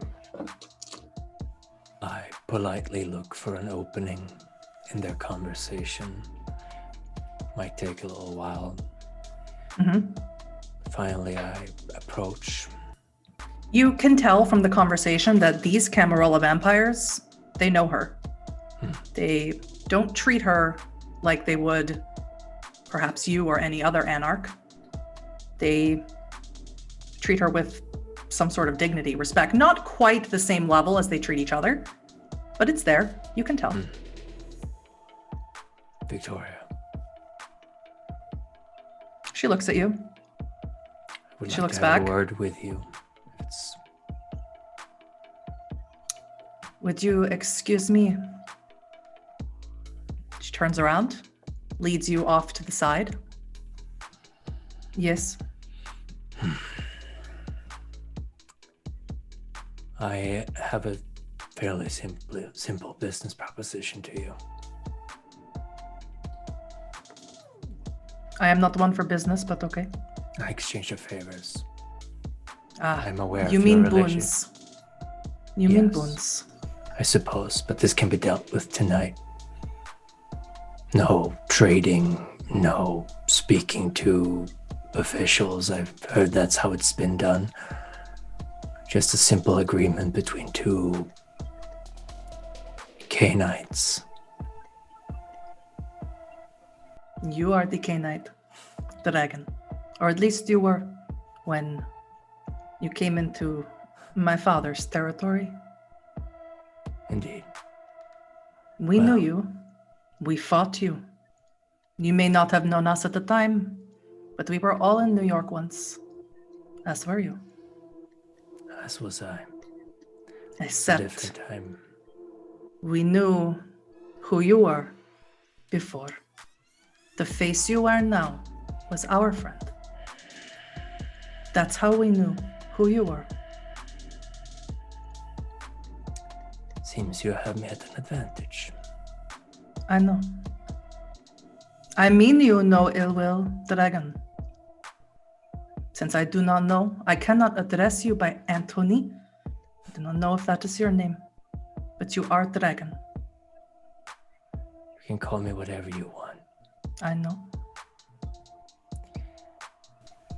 I know of your relationship, or at least I know that there is a history between you and Dr. Galen.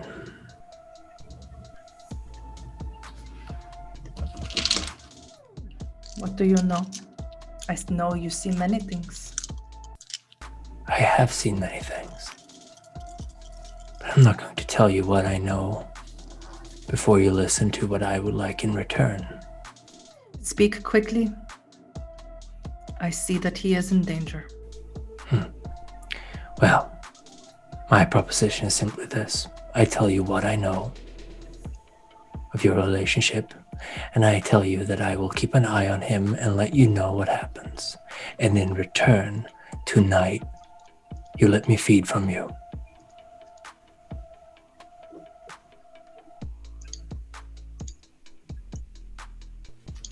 The Dr. Galen Hmm. is very important to me. I know you know this. I know this. Why do you want to feed from me? I know that is your preference. The Baron knew it as well. You are not the only good tracker in the Grand Strand. You never saw me, only when I wanted you to. Victoria, if things were different, I wouldn't let that slide. But things are different, and I'm trying. Very When you hard. wear the face, your face, and not the face of the friend that you killed, then I can trust you.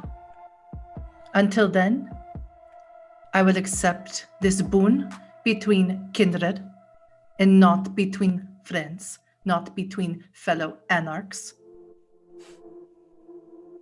Because you are a K Knight from the Sabbat. Until you wear your face and become part of the movement, I cannot trust you, even as far as other kindred can be trusted. Do you understand that, dragon?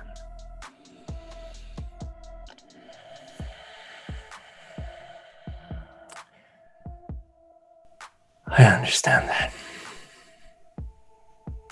Good. I will be in town for a while yet. You can report to me about the doctor, and I will give you my blood. If the information is things I do not already know, my eyes see much.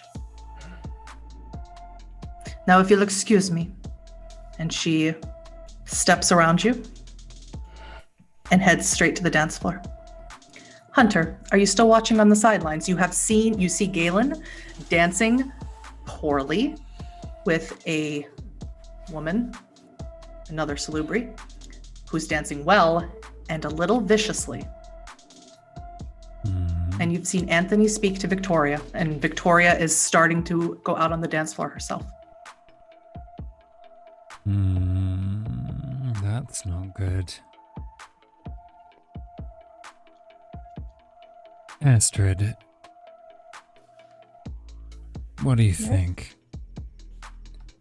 How much dancing do you think the good doctor can take?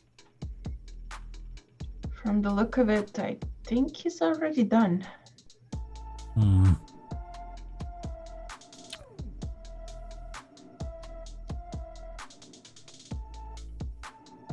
Unless you want to go and have a visit with your clanmates over there.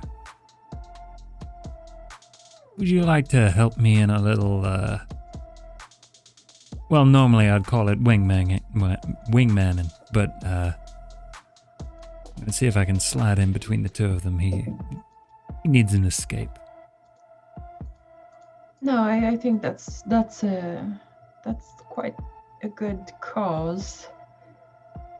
And yeah, I'll follow your lead. What do you need me to do? I need you to get in Victoria's way just for a moment. Victoria's? I'm assuming I can see her moving much closer to where Galen and the other Salubri are. Yes. She's walking with purpose. There is an intention there and a tension between the two of them I don't fully understand. The love in the right eye, I think, Sarah said. I'm going to free him, and then he can decide whether he wants to talk to Victoria or not. All right, I can do that. I was going to talk to her anyway. Wonderful. And I start moving across the dance floor. Give me dexterity and performance. Astrid, same to you, since you are heading out onto the dance floor to distract Victoria. Oh, Again, no. what in performance? Dexterity and performance. Thank you. Why didn't I put any dance moves on Hunter? I am actually going to rouse the blood so that I can dance better. By the way, I forgot to mention this. Everyone should be at one hunger. There was plenty of time for you to find sustenance somewhere. Okay. That's Right. a relief. Should have mentioned that earlier before you were rolling. Okay. I am... Was that a success? That on is your a rouse? success. Excellent. I have some dice. And like I said, my intention is to boogie on over and like smoothly distract the other Salubri, and like then I'll be dancing with her, you know, like the... All right. How crowded is this dance floor? Say maybe about a dozen people are on it. Okay, that's not- probably enough. It's fine. It's not a large area that you're in. Dexterity. Astrid, too. Astrid boogies her way down onto the floor. She's not terrible at this, and neither are you, Hunter. Both of you sort of do the little shuffle. You're not really dancing, you're just trying to get out there. And Astrid, you sort of place yourself in front of Victoria. And Hunter, where do you go? He takes the position to the side of where Galen and the other are like doing their twirls, and as she As you start approaching this other salubri, the Nosferatu, who you did not see on the dance floor, appears, grabs onto your shoulder, and says, "Lady's taken." Well, do you want to dance? No. Then get your hand off my shoulder. He doesn't. He turns to the other salubri. She looks at him. It's fine. He lets go of your arm. Thank you. She looks at you, Galen. There'll be other dances for us in the future. Maybe even Certainly tonight. hope so. But the prince is coming soon. And as his sheriff, I need to stand by his side. Oh. She lets go of you, walks off the dance floor. Victoria stops in front of you, Astrid. Yes, young one. I'm sorry. I wanted to see. You said you would have words with me. I wanted to see if this was a good time and if I could. The impatience of youth is almost exhilarating. I would wait if you would like me to. I would. Wait for me. Over there. And she points where you see her look. It's where Sarah is there. There's a palm tree there with twinkly lights on it. And she's touching every individual one very delicately. I actually make my eyes turn dark. And I say, like, I will see you there. That stops Victoria dead in her tracks. Oh my. I will definitely have words for you, daughter of Oblivion. I hope that's enough of a distraction. I kind of look over to Hunter and I'm like... You see that the other salubri has left. Galen is just now standing in the middle of the dance floor. A little bit shaken, perhaps. And Hunter is standing next to him. Okay, I take that as a good, I bow out of her way. Do you head over to where Sarah's waiting by the palm tree, or do you... Yeah, I go to Sarah. All right.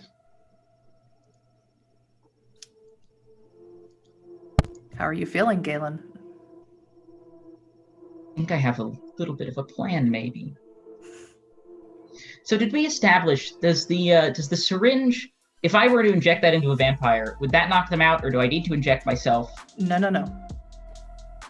As we discussed, Yes. you were able to, you had this whole plan, synthesize the blood Yes. in a way, and then inject a person with it, and then be able to inject it into a vampire, and it would affect them as if they fed off of a person who had ingested Special K. Yes.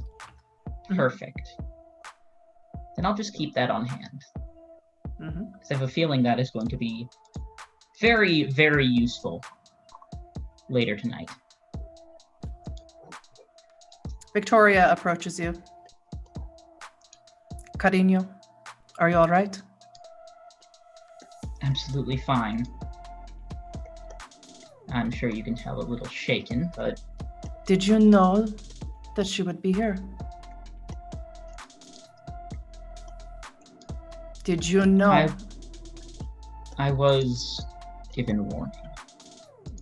Then why did you come? Call it curiosity. But I wanted to see how far gone she was. Please, my eyes cannot be everywhere. And although this is a Camarilla gathering, this is not Elysium. I know you do not understand the ways of the Camarilla, and we never talked about it in our time together. But this is not Elysium. Powers can be and will be used here. You saw the Nosferatu up here. Sarah would not do what she has done because she knows. I am aware of all of this. Come. Trust me when We must come. She takes your hand. I'll look Leads back you at over- Hunter like, is this a good idea? You come too, Trickster. Your name? I do not know it. Hi, Hunter. I know. Like, I look between the Salubri and her, and like, The Salubrius vacated the dance floor. damn it. I was gonna ask her something. Never mind. I'll track her down later. Flanked by these two men. She flicks her eyes to you, Anthony, as if to follow her. As you all gather, Follow. Sarah reveals herself out of her obfuscate. She's still touching all the twinkly lights around the palm tree, one after the other. I do not know what you all are doing here. I do not know what Isaiah told you. Isaiah should know better. This is a dangerous place to be if you have enemies here. We all have enemies, but you have enemies here. You should not have allowed Galen to come. Did he tell you? Did he know?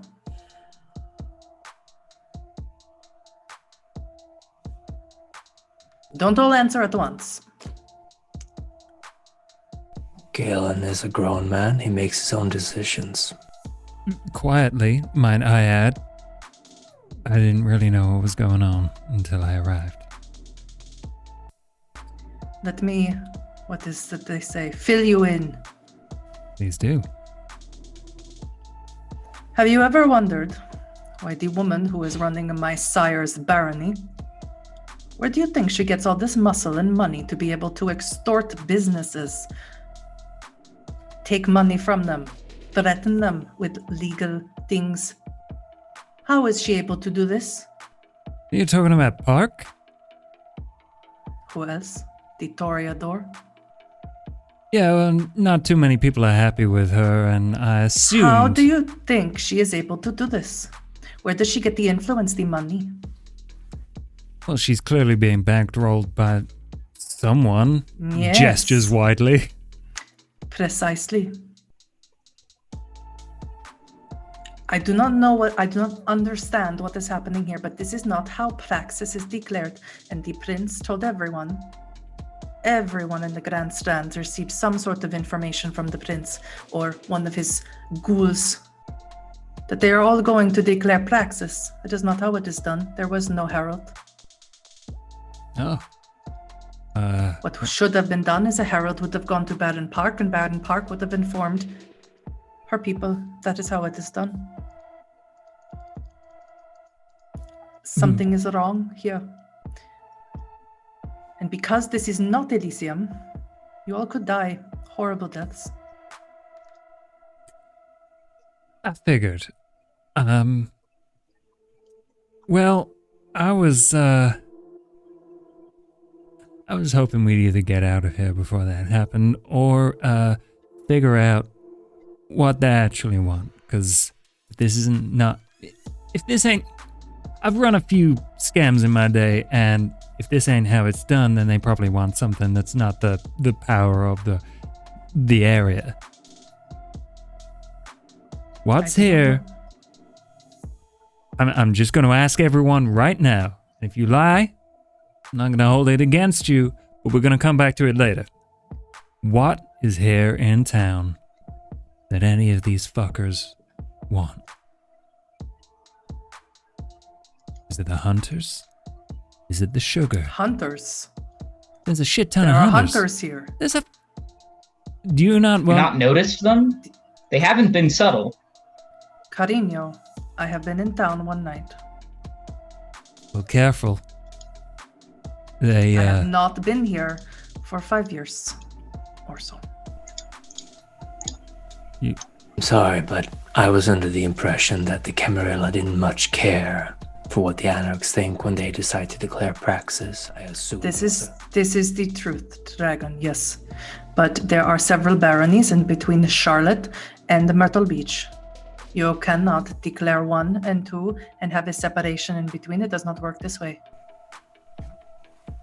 times are changing, but let's Charlotte assume... is a beautiful, large, prosperous Camarilla domain.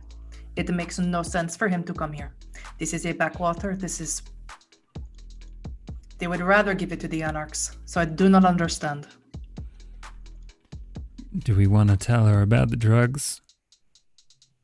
There have always been drugs on the Myrtle Beach.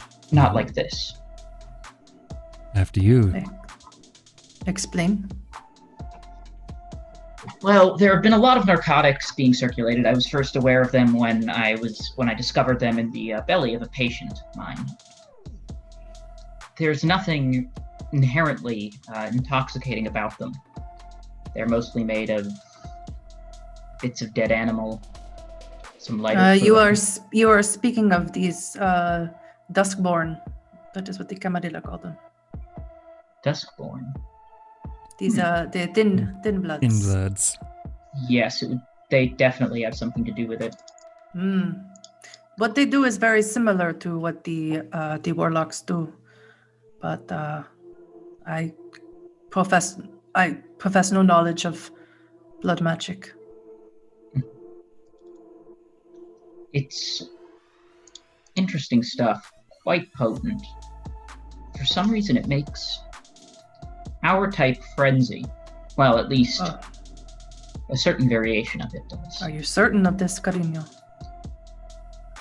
100%. That is very dangerous. Victoria, has any of your clan gone missing recently? Man. I do not know every member of my clan. Of course not, but if you'd heard through the grapevine, I described the man who vaguely what I recall from the night. The white? Indeed. And it does not sound familiar. Oh, I don't know if Galen has spoken about me, but I spend most of my time following around the will workers among the humans. Very interested in what they do. Very well. I am not the typical outlander. Right. And that's when the music cuts. Uh-oh. Lights coming from, you're not quite sure where, burst onto the main stage behind the dance floor. And there you see a man. He's holding up a very fine rosewood violin that glimmers under the light. Sarah begins doing this, as if excited. And he starts playing.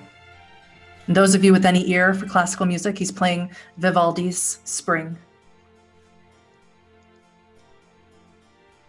You all feel this sense of enrapturement.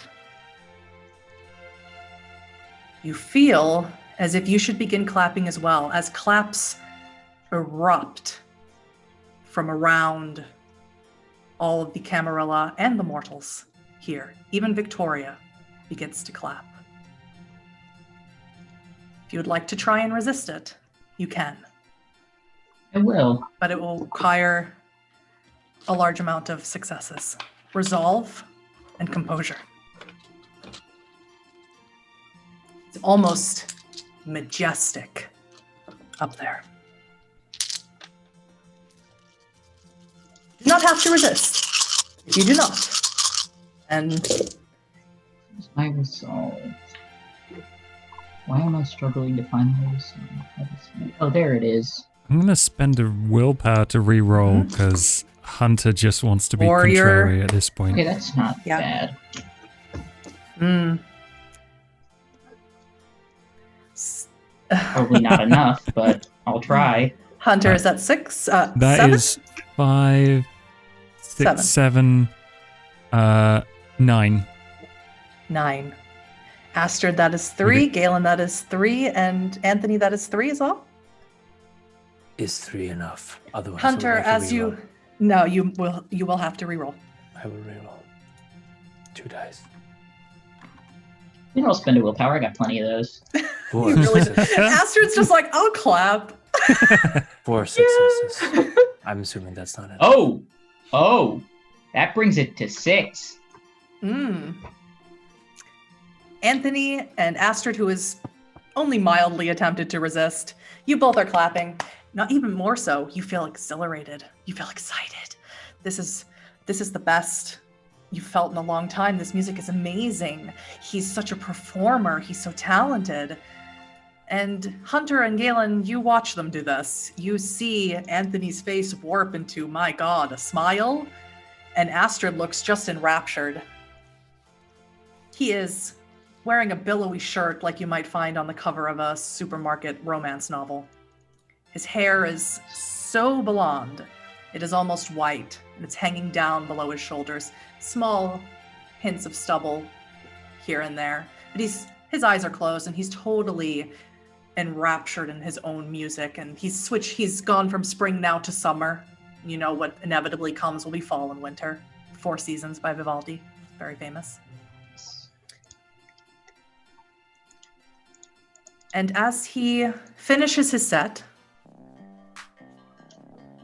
he holds his violin and the bow up and says, "Meine Freunde und Untertanen," jumps down from the stage. Anthony and Astrid, you feel compelled to continue clapping. "My friends and subjects, welcome to Myrtle Beach." And the clapping gets louder and louder. He seats himself on a plush throne that is right at the center of the stage that was being built for him as he was doing his performance. It's got a little cabana over it. And you see him reach his hand out to the young woman in the Baroque 18th century dress, take her very delicately by the hand, and there's a small stool for her to sit by him. "That would be the prince," Victoria says. "He's a showman." Obviously. He's a brick. Yeah. Perhaps. I cannot speak to him. Unfortunately, it was why I was trying to, network with the others. The prince holds very tightly to the old ways. My clan and their mass exodus, he did not like this.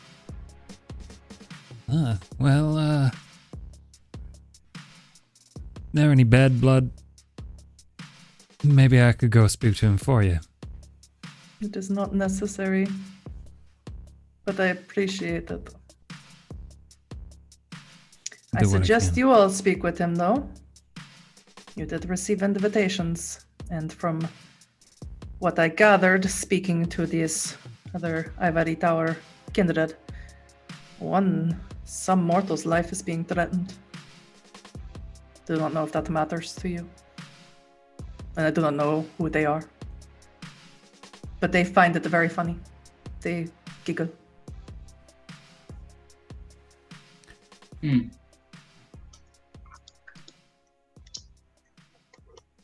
Perhaps we should. Although I'd rather Sarah not. is still clapping, by the way, although the music has gone back to the honky-tonk EDM. She's still clapping. Of course. Well, I'm gonna look to Astrid.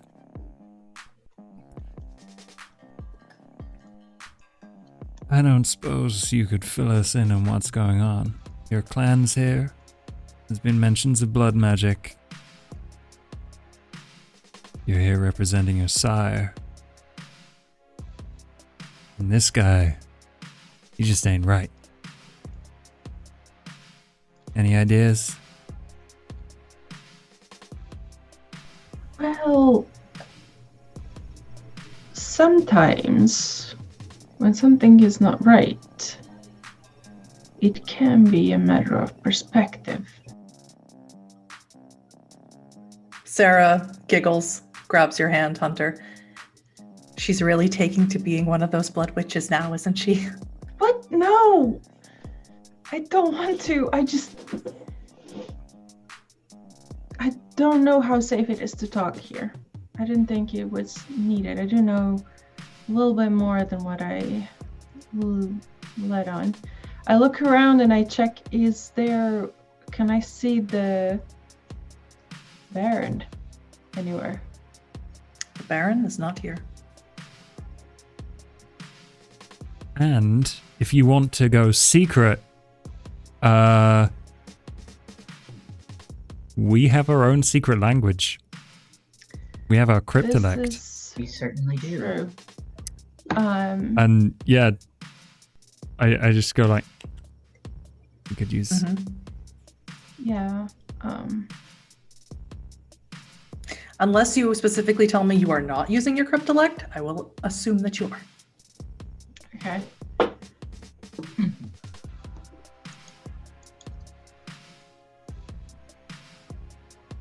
What I know has more to do. So she what's the word? She motions this and she goes, the reason why, I don't think there's something odd going on, more so with the Baron. And it has to do with the previous Baron. That's what she motions. So I think we should stay and see what we can find out. You're saying we should ask a prince about a baron? Well, I'm not sure if ask, but we can definitely try to find out in different ways. I think it would be wise to pursue that information. Of course. We can do. It would be interesting to know what the prince's idea of this whole situation is. Yes. Because now, if I'm you'd like sure me to disappear for a little while, I could get myself closer to the prince. Well, are you sure we should do that? Is there a way Of course, we it could... depends on whether or not you can contain yourselves, and all those around us can be trusted not to immediately descend into a rabid frenzy. There are a lot of people here, and they already know where you are, so you've been invited to talk to the prince. We don't need to Of take course. drastic measures for now. And as you all are miming hand gestures to each other, the very tall woman approaches from behind, specifically behind you, Anthony. And she says, "Good evening, Annox. The prince would like a word." Good evening, Miss Garland. Diana Garland. Miss Garland. It's a pleasure. I am Anthony Tulip. I know. We have Hunter Piro, Galen Somnus, and, well, Astrid. Your sire has told me a lot about you. I'm afraid you have us at a disadvantage. Can't possibly understand why. I am a simple messenger and keeper of Elysium for Charlotte. I see. Times have changed. It's more that the prince likes to keep things interesting. Don't get him talking about music too much, or you'll never get out of here. But he says that dips and flows in the composition are what keep the audience alive.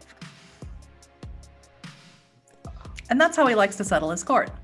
I've only been keeper for a little while. A few years, someone else will be.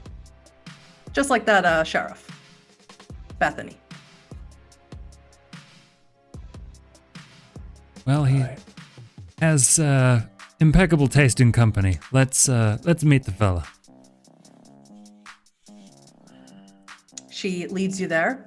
She towers easily over all of you. As I said, she is about 2.5 meters tall, or 8 feet, a little above it. And the prince is lounging in his chair. She bends down to pull the cabana curtain back up just a little bit so you all can enter into it. She does not follow you. And you see the young girl there just holding her cat, looking down. He's petting her like a cat. And he's saying things to her. He's calling her meine süße Schatzele. Little cutesified words in German. Ah, willkommen. Please, please, sit down, sit down. There's couches and chairs in here. Thank you. Stand. Hunter's You stand, gonna Anthony? I stand. Hunter's gonna sit. Yeah, I go sit too. Galen, do you sit? I'll stay standing for now. Or don't sit. It does not really matter to me. What do you think of the party? Honestly, it is something I aspire to myself. A certain bombast to it that I appreciate. Well, when I am prince here, many more parties like this. Many, many more. And many more concerts. Nightly concerts. Do you intend to visit Myrtle Beach often? I intend to claim Myrtle Beach as my own. Of course, but assuming you also had the domain of Charlotte as well. Are you worried about Charlotte? I promise that I can manage them both. I wish not to imply anything in such matters. All I ask from you, Anax, is that you declare your allegiance to me and not to the Baron. Baron Park. Or tell me now, to my face, that you will not, that you will keep your allegiance to Baron Park. You do this, you may leave with all of your body parts attached. I will signal fairly subtly to the rest of the coterie that, keep in mind, this is not Elysium. We are not safe here. Fully aware of that.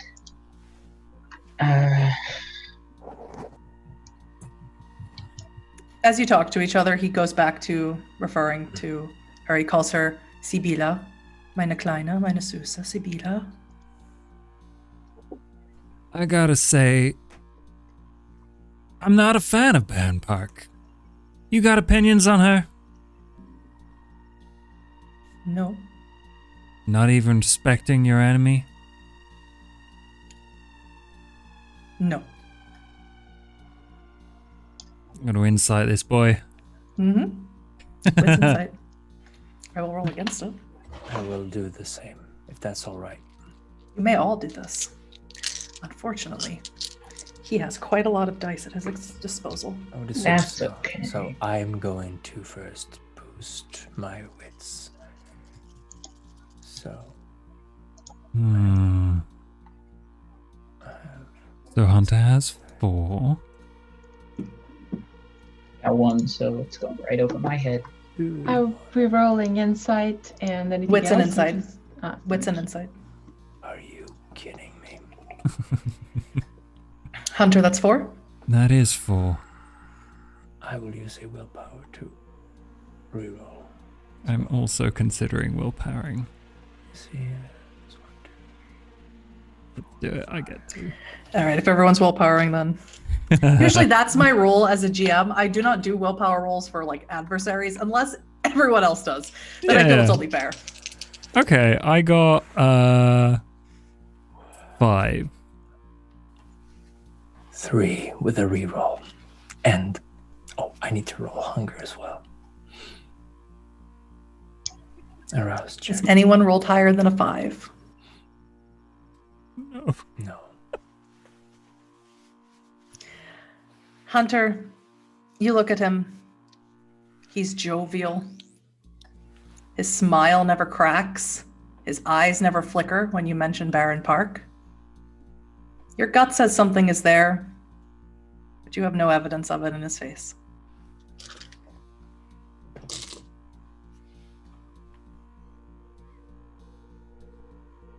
Well, parties with me every night. Or with the Baron. Let me put it more simply to you. Camarilla or Anarch, which do you want to be? I have heard about your hunting problem, heard about your drug problem. The Camarilla can solve these things for you. If you want these things solved, all you must do is kiss the ring.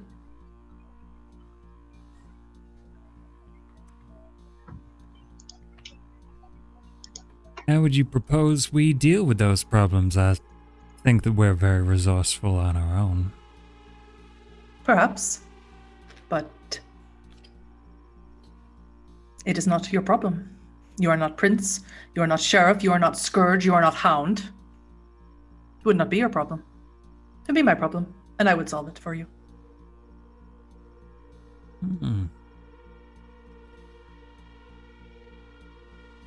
I would speak if I may. Of course. I would only say that. Clan, sire. Oh, apologies. I am Tremere, Mm-hmm. and my sire is someone I am not terribly fond of. Oh. Exactly how long have you been one of us? Not too long, but long enough to understand a few things, I hope. I would only ask that should we pledge our allegiance to you tonight, how would we know that we would live to see another night afterwards? Would you protect us from our own? But Tremere, I believe I know who your sire is. A friend, or at least I was friends with his sire, who is here tonight. Mm-hmm. As far as I'm concerned, you are already one of us. You do not need to worry that something will happen to you. And none of you need to worry that something will happen to you, except maybe that one. He points to Gallon. But you declare your allegiance to me, your loyalty to me. Bethany will not hurt you. That is, you have my word. My word is better than gold. So, who wants to be first? Kiss the ring.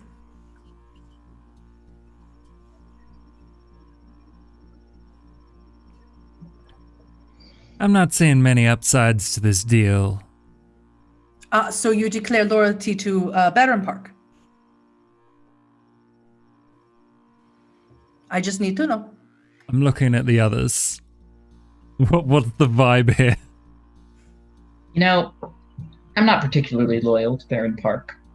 I generally keep my nose out of kindred affairs. And when given the choice between two options I'm not a fan of, well, I choose not to choose. So You see, that simply will not do. take that as a disdainful no thank you. That simply will not do.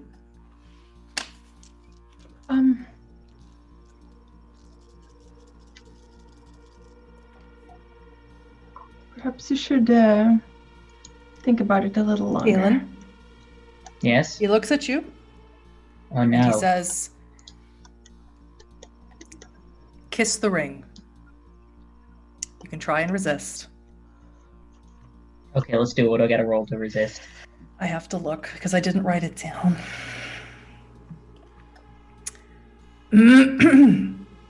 Since the boss man was looking, I am motioning in our language. Intelligence and resolve, Galen. Sorry. No, of course. There really isn't an option here. Okay, and I'm going to do a willpower there. Okay, so that's 3. You try. Try to resist it. And all of you see Galen bend down and kiss the ring. A lot of you have dominate powers of your own. And you know it requires direct eye contact. This one does not. He merely said it. And Galen did it. Very good. Okay, 1 ring. Good. Bethany will not harm you. And you are now one of mine. Next. I look at the other two. I get up and I do so myself without him needing to say anything. You kiss his ring? Yes. Your sire would be so happy. He speaks so highly of you. Great things he has planned for you. And you too?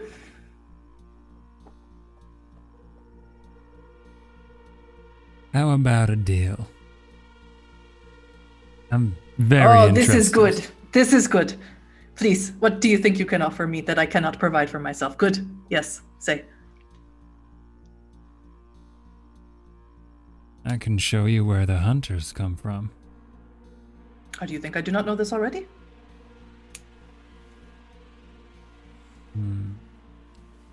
How about... Interesting that you say that you can do something. You do it if you want my attention. You give me the location now. Right now. I am not one of your unbound running rampant across Myrtle Beach. I am a prince. Do you understand that? You're a prince of Charlotte. And soon, of the Grand Strand. Do you understand that? Do you? Hunter, roll me intelligence and resolve. As he says to you, kiss the ring. Well...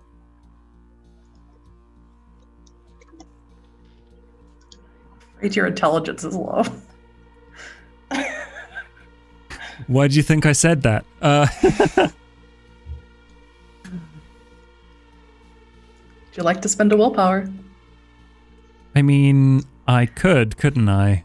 You could. I don't think it's worth it. All right. Anthony, the last man standing. You see Hunter bend down without another question, without another word, and kiss his ring. Again, no eye contact. simply his voice that commanded it. Well, unlike my two associates, I like to make decisions. Well, of course, they made their own decisions, but I will certainly go up and kiss the ring. Can I try to, Anthony? I'm Huh? gonna try and pass you the syringe.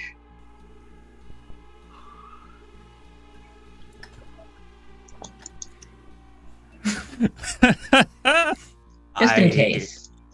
I don't take it. Why Shit. would I take? Well, we can have that conversation later. You threw me off guard there. I will kiss the ring. Now,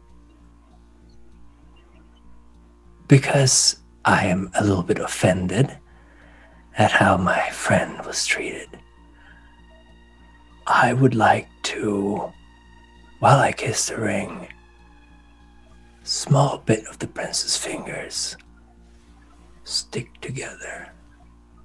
Just a small bit. Understood. Barely noticeable. Could tear it easily. Understood. Excellent. Now, what this means, because you are the running around and I don't know what anarchs do, no, class. This means that you are loyal to me. What I say, what I want, you do it. If you do not do it, then I send my sheriff to kill you. Or I send my sheriff and she sends her scourges or her hound, whatever. Do you understand this?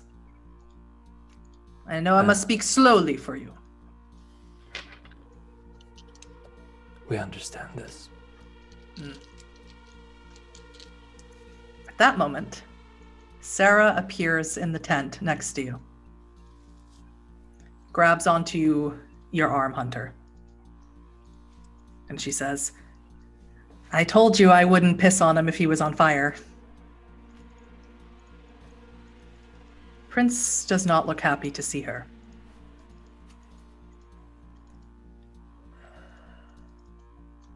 What is your relationship with this thing? He looks at you, Hunter.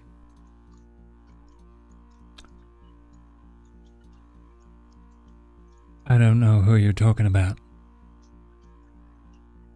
And he The woman looks, clinging to your arm. He looks to the left as if the prince is fucking crazy. Roll You start me gaslighting the prince. manipulation subterfuge. Yeah,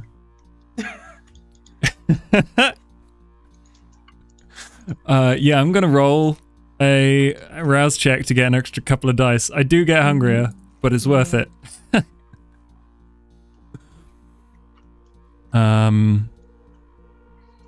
Manipulation, here we go. That is 6 successes. Wow. I'm gonna try. But I don't know about that. 6 successes? I might even spend a willpower, even though it's only 1 dice. It's 6 to 6. Let's roll that willpower then. Roll it. Is it just 1? I don't It is have just any 1. other dice for him. Aha.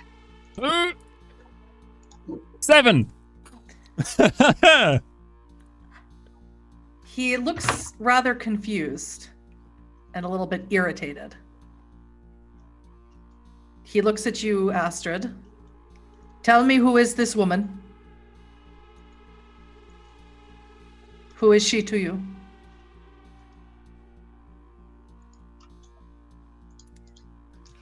You're muted, Kitsu. She kind of like just looks at at her like she tries to follow along with what Hunter did. And as Oh, you God. mumble with your words and try and confuse him, What? the distraction Hunter had caused, causing the prince to turn to look at you, Sarah's no longer there. He looks angry. You all right, your princeship? What do you mean? Leans down to Sibylla. Says something to her in German. Which Sibylla- can I understand? You absolutely can understand. You are from Bavaria. Yeah. He tells her to go wait in the car. Uh-oh. Uh-oh. You see Sibylla stand, rise, with her small cat in her arms. And she exits out of the tent, takes the hand of the very tall woman. Without another word, they walk away.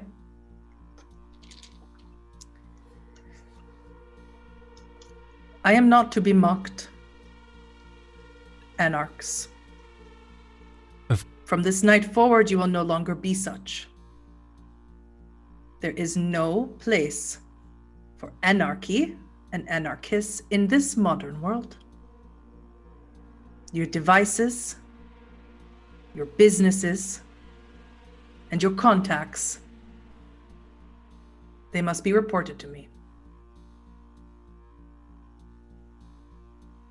Or I will destroy them. Your clinic, Dr. Somnus. Be sure to send you every dog colonoscopy sample that I get.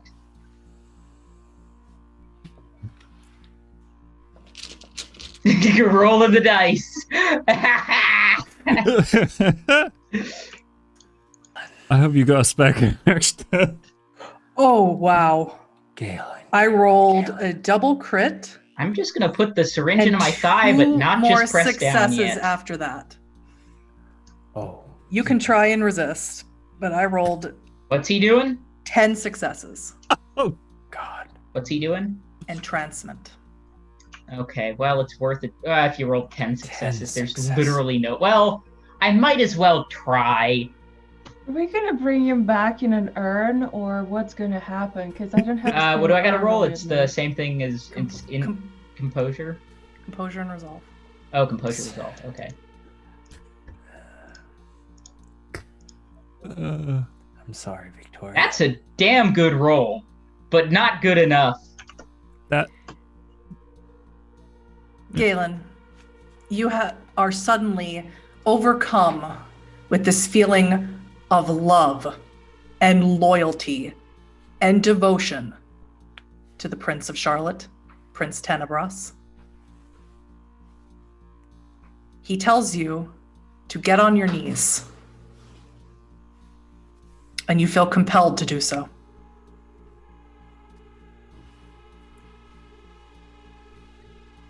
One more word out of your mouth for the rest of eternity, and I will give you to Bethany. And I will inform her that she must make it slow and painful and decades long, whatever it is that she plans to do to you. I will not be mocked. Is that understood?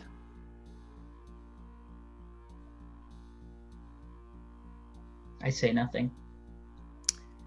Really, you cannot.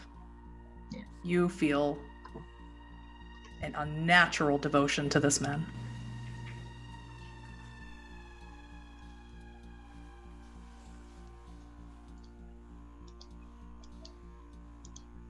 If you enjoy the things that you have here, your pirate palace, whatever it is that you do, that or your freedom, young Tremere, you will be loyal to me. What I say and what I command will be law to you.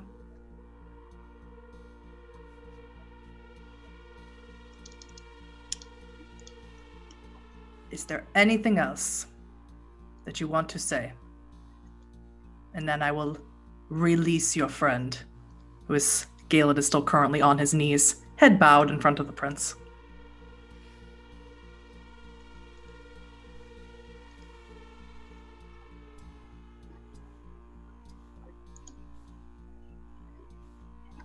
Not so chatty anymore. Where are your whips? Your quips and insults? No? Det sind alle weg. As we have already promised, my prince, everything we have is yours.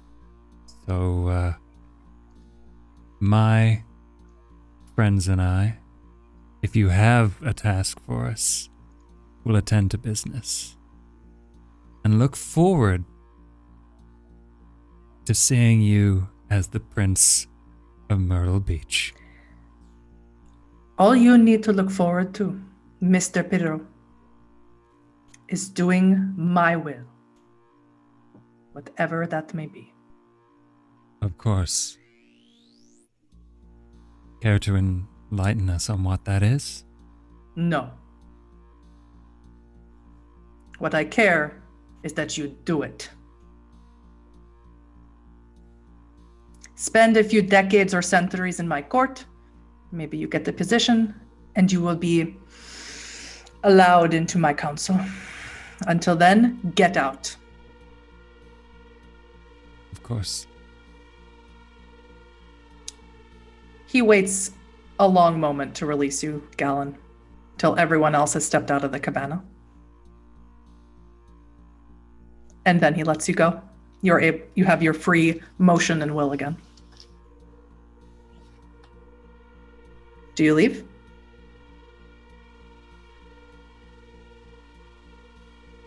Is everybody out the door? Yes. Not quite yet. Perfect, then. I'm looking around like, I'll stick where's myself that thing in the he thigh saw? with the ketamine, and then I'll say, Mhm. honestly, Prince, go fuck yourself. Take a drink, motherfucker! Oh no! What is it that you're trying to do to entice him to feed off of you? Well, he told me, I want to get him to... I want to really piss him off. Mm-hmm. You know what? I'll even, just to fuck this guy, just to make it really tempting, I'm gonna activate Fortitude. Actually, why would I do that? I say fortitude is usually passive. Well, Yeah, you do Fortitude's bleed passive. when you activate powers, and That's the if idea. you're trying to piss him off, then I guess that's one thing. Yes, yep. I'm gonna do I'm gonna dear use God. Fata Morgana, and I'm gonna try to make it look like I've got like 4 arms flipping him off. Okay. That's my favorite use. Why didn't I think of that? Do you I not will want- caution you. I will caution you on several things, but I will not stop you. 1, it is highly likely that the prince is not at 4 hunger and tempted to feed off of you. 2, the prince could easily rip your head off without much thought. It's quite older and more powerful than you. Would you still like to attempt this? You know, you've given me some compelling reasons not to.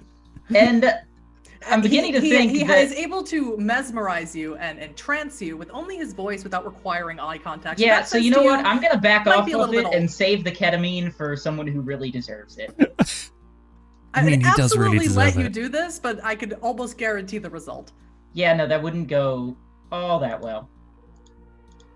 Unfortunately, I was overestimating the prince's...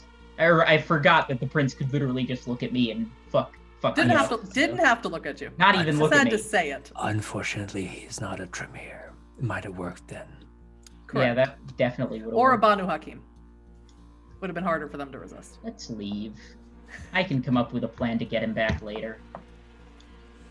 So you all exit the cabana. The kindred are milling about still. Some of them are starting to leave. The exit of Sibila, whoever she is, seemed to have signaled to them the party is almost over. And that's when you hear a scream. One of these mortals, who's a blood doll here, is screaming and pointing. She's pointing at one of the aerial dancers, who had lowered herself all the way to the ground and was being fed on by another kindred. That kindred has killed her, and she's lying dead. And you see him, person who had fed off this woman, blood all over the mouth, and he's going for the very next person that he sees. Oh no. You turn around. There's another kindred doing that too. Drinking one of these mortals who is in the cabana and draining her dry. They're screaming, these other mortals. This will not do. I am producing my feral weapons, and I am going for the closest one to bring them down. I'm just gonna hold you up right there. While I appreciate that you want us protected, I think... I want the mortals protected. Protect the mortals. Yes. Protect the kindred?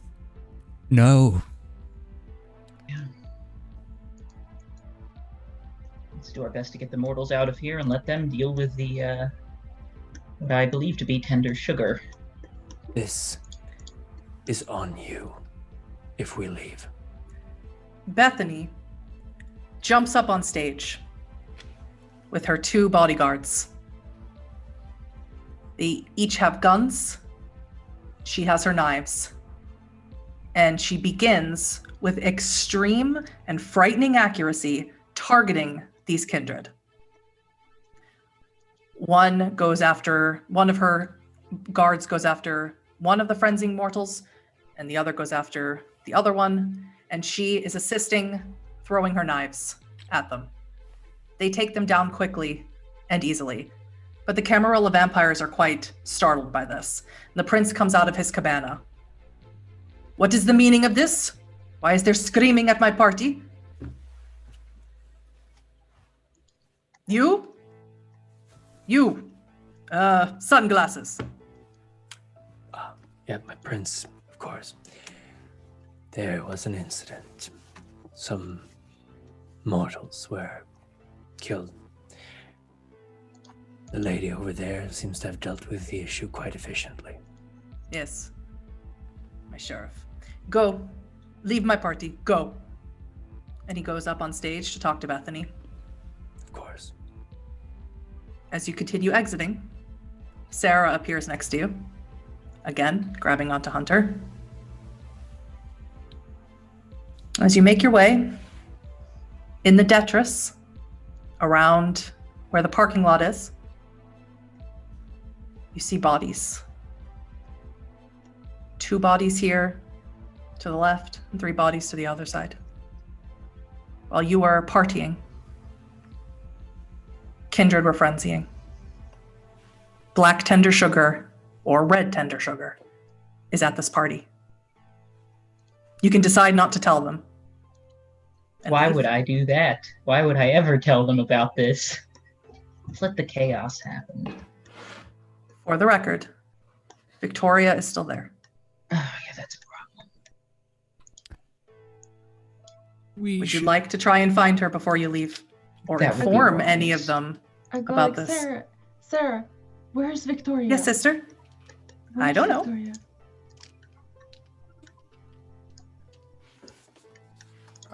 She's not here. Where did we see her last? It was on the dance floor, right? Before we went to see the prince? By the palm tree with the pretty lights. Ah. Well. Anyone fancy going back in and figuring out where she is? I can find her. Let's do that. She looks at you, Anthony. Tweet, tweet. Tweet, tweet. No, well, it's true. She may have left. I'm No. That Look. bird. And up on a column, you see a giant albatross Wow. staring down at you. She comes down, changes her form into her human appearance, and she says, I don't know what happened, but vampires are frenzying. Our kind is frenzying. What is going on? Let's get into the car and We'll get. tell you on the limousine ride back. Then let's go. As you all pile in, your limousine driver is still there. Theodric is still there. They've been waiting for you. It's been a few hours now. And as they drive you back, Pirate's Voyage, you have a few moments to discuss what has happened. Victoria seems very concerned. What happened with the prince? What is happening? You said this drug, you said there were drugs that were causing problems. Is this the problem? Indeed. Don't drink from anyone that you don't know where they've been. We've got a problem. Not really a problem for me. Then, that's excellent. However, that drug was clearly at the party, and the doctor here can tell you all he knows about it if he wants. But we're officially, or I suppose unofficially, Camarilla vampires now. Is an oath still an oath if you're forced to take it? She shuffles herself next to sit to you, Galen. Puts her hand on your knee. What did he do to you, Carino? It's quite impressive, actually. Didn't even need to look me in the eye. Simply spoke the words, and I had. He's very old. He's as old as Sarah is. That's expected but concerning. Are you all right? I think I will be, although I may need to leave. Perhaps. I'm starting to see a picture. What is that? You say Daughter of Oblivion. Barons have changed recently here. This is true. I believe it was all part of a plan. We shall see what the Baron says to this new prince, but if my guesses are correct, there will not be much resistance.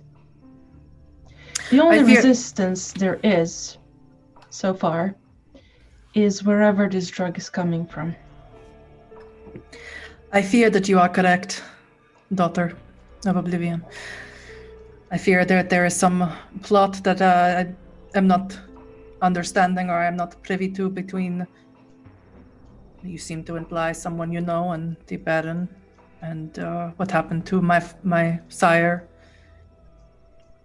Something is afoot. And I do not believe this drug is a part of it. I do not believe it. But I could be wrong. What? Perhaps it's not, but it could be a very useful tool in our arsenal. It is a very extreme mean. But the fact that I don't know about it and that it was planted here makes me believe that at the very least it was planted by someone that did not want them to take over. Therefore, for what it is worth, it might be something that someone that we might want to find, question, and that they might have been trying to eradicate, including the Baron, current Baron, that is. We might. And She is very smart. You're wise to have her in your coterie. although I am also a double-edged sword, because the more I speak, the more I put you all in danger. How so? How so is that I believe my sire has a lot of fingers in all of this. And he has, other hand, his fingers on me. I understand. Tremere like to use their wards for protection and for punishment. I am sorry to hear this. We must speak another night. I must go see the Baron now. You may ask your driver to stop here. I can fly the rest of the way. It's out of your way. Just know that if that Baron happens to disappear and we find a new one, I am all for it.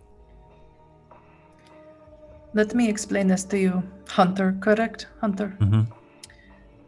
I am not leaving this town until I find out what happened to my sire. If she was a part of it, whoever tampered with Isaiah's memories about the night of his death, or final death, I will find the truth one way or another. Tell you It who is- tampered with Isaiah's memories. Carino? So most definitely Dean, right? Dean?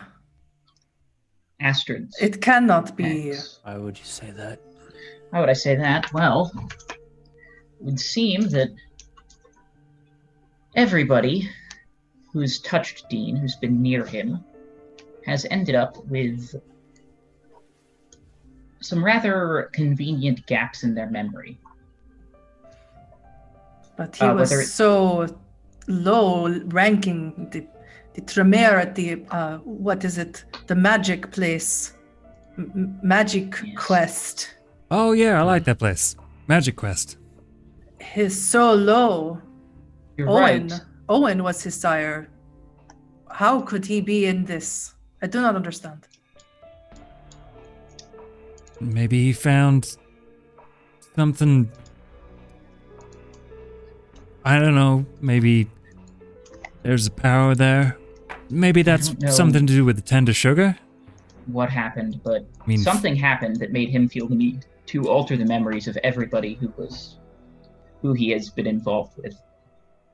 I don't know what happened or what he did. I'll tell you what he did. He was the one that diablerized the old sire, the old baron. Are you, Oh. are you Victoria absolutely certain? claws come out when you say this. Are you absolutely certain you know what that term means? I know. Daughter of Oblivion, you will tell me where he is now. Gladly. And I mean now. Pull this limo over. Do it now. I bang on the door like, pull over.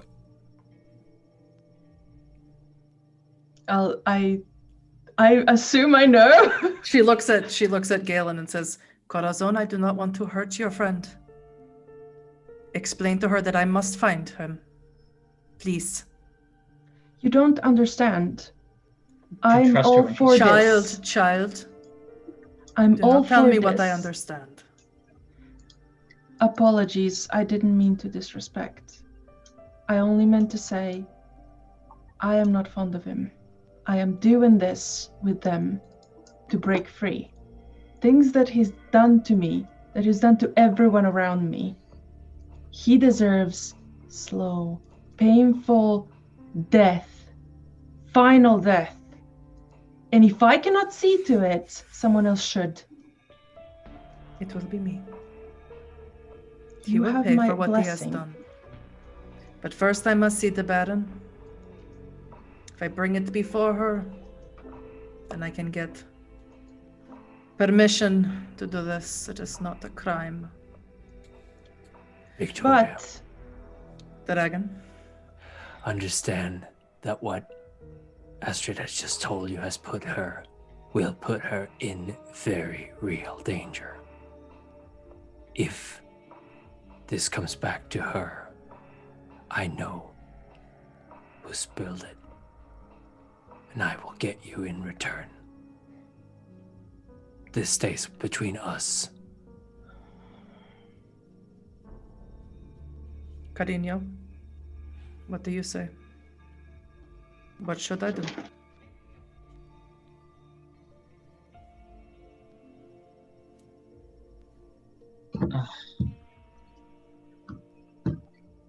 Well, clearly, this Dean fellow's a problem. Although I don't know if he's the problem. Right now, he could have something to do with this new. Honestly, I would go after him. but I don't know if that would be the right decision. It was always I who had to temper you. I remember. Could have used some of that tempering tonight. Yes, I get rather frustrated when my free will is stripped from me by a self-important prince, I guess you could say. You make me think you got embraced yesterday. This is the world we live in, whether we like it or not. What do you think the Sabbat was about? What do you think the Anarch's about? What do you think the Camarilla is about? If you don't like this game, there's a very easy way out of it. Victoria But holds don't her drag hand. us down with it. You need tempering yourself, dragon. That fire will burn you up from the inside, and no one can save you from that. My apologies. Galen wants to be part of this, whatever this is. He did not come with me, so he has ties here that are important to him. She kisses you on the cheek, Galen, and exits out the vehicle. I will keep this to myself for one more night. After that, I'm going to the Baron. We'll make sure he shows his hand. Be safe, Victoria. Goodbye, Carino. She Good turns luck. into a bird and flies away. With the car stopped, Sarah gets out. She takes a deep inhale of breath, strange thing for her to do, and she says, "Well, it's time." Poor? She turns her eyes black and looks at you, Hunter. And she says, "Don't fail my sister like you did Mary. She'll need you." She looks at you, Anthony. She says, "You will never be the songbird or the flower until you are the dragon." She looks at you, Galen. "You must. Fear and love are two sides of the coin. What matters is what your third eye sees. Prodigal son." And she looks to you, Astrid. She says, "When the fire comes, promise you won't look away." Okay. She walks towards Thedric with her eyes black. And she says, "Take me to your master, ghoul. We all must die one death, and I'm dying this one for my sister." No, Sarah. You can certainly try and stop her, but he has seen her and her eyes. I pull out my revolver and I shoot him. Compose your firearms. Fuck. Any of you try and stop Astrid from shooting him? Nope. No, No. this is our decision. This is gonna go so badly. Where is this? Why do I always get so freaking lost? There it is. Firearms. Oh god.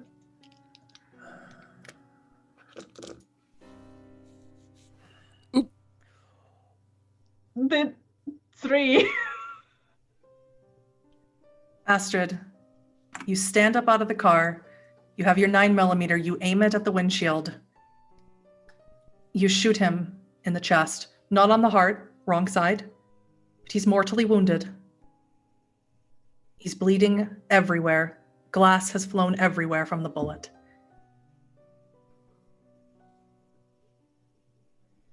And What? Sarah says, "Why? Sister, I must do this for you. No. You cannot be free until I do this.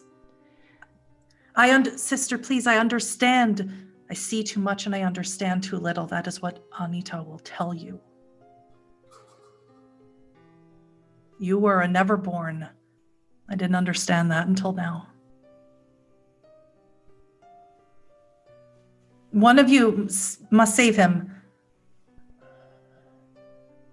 I look Why at do you want to do Astrid. this? I don't. We all must die one death.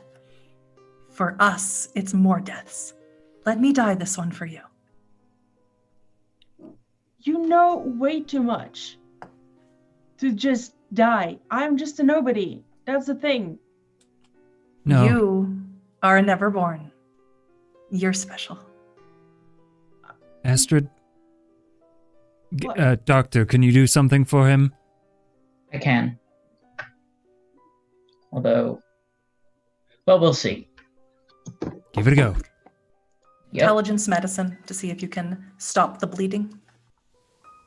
Alrighty.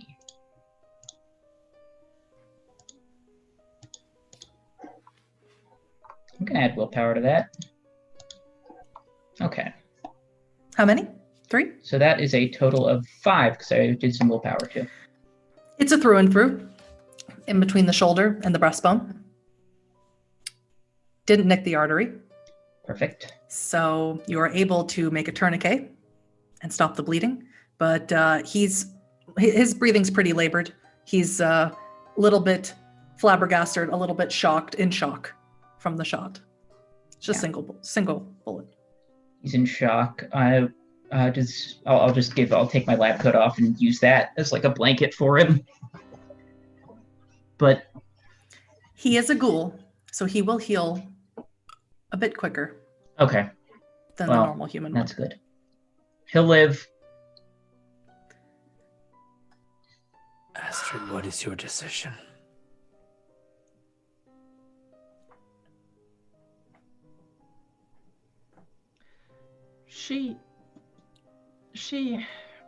She's been right so far. If you really have to do this, Sarah, I trust you. She takes your hand. When the fire comes, promise you won't look away. I'll do my best. Is that okay? She lets go of it, smiles. She pats Hunter on the face. I'm gonna miss you. Always such a good boy. Finally nice to meet family. Simply a smile. She walks behind the car, turns herself invisible. You do not see where she goes. Now you're left with a bleeding Thedric, or no longer bleeding but injured, out on the middle of the Intercoastal Waterway. You must decide what happens next. But either way, you know Isaiah wanted to speak with you. He said it was urgent, something important. And that will have to be for the next session. So I want to thank everybody for session 3 on Vanity's Ruins. I'm so sorry, Galen, you were being so horrible to the prince. I couldn't just let that slide.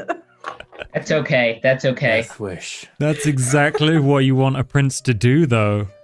I'm glad no one died, but I'm also sad that the prince is still Alive. alive. handle him. Oh my god. Well, thank you everybody for watching. Thank you guys for playing. Primogen, Josh, who hosted this on his channel because he's amazing. Harry, our chaotic Salubri, and Astrid. I think kind of carried herself the best out of all yous. Excellent storytelling, Huddy. Yeah. As No, always. thanks. You're I brilliant. loved it. Even Thanks. No, that was better very than good. last time. I wasn't paying attention to the time for that. I apologize. Scoring fine. is going up. I was getting too into being that horrible prince, It was Yeah, no, brilliant. he's the worst. Loved it. Enjoy- So intimidating. enjoying it too much. Bye, everyone. Bye. Bye.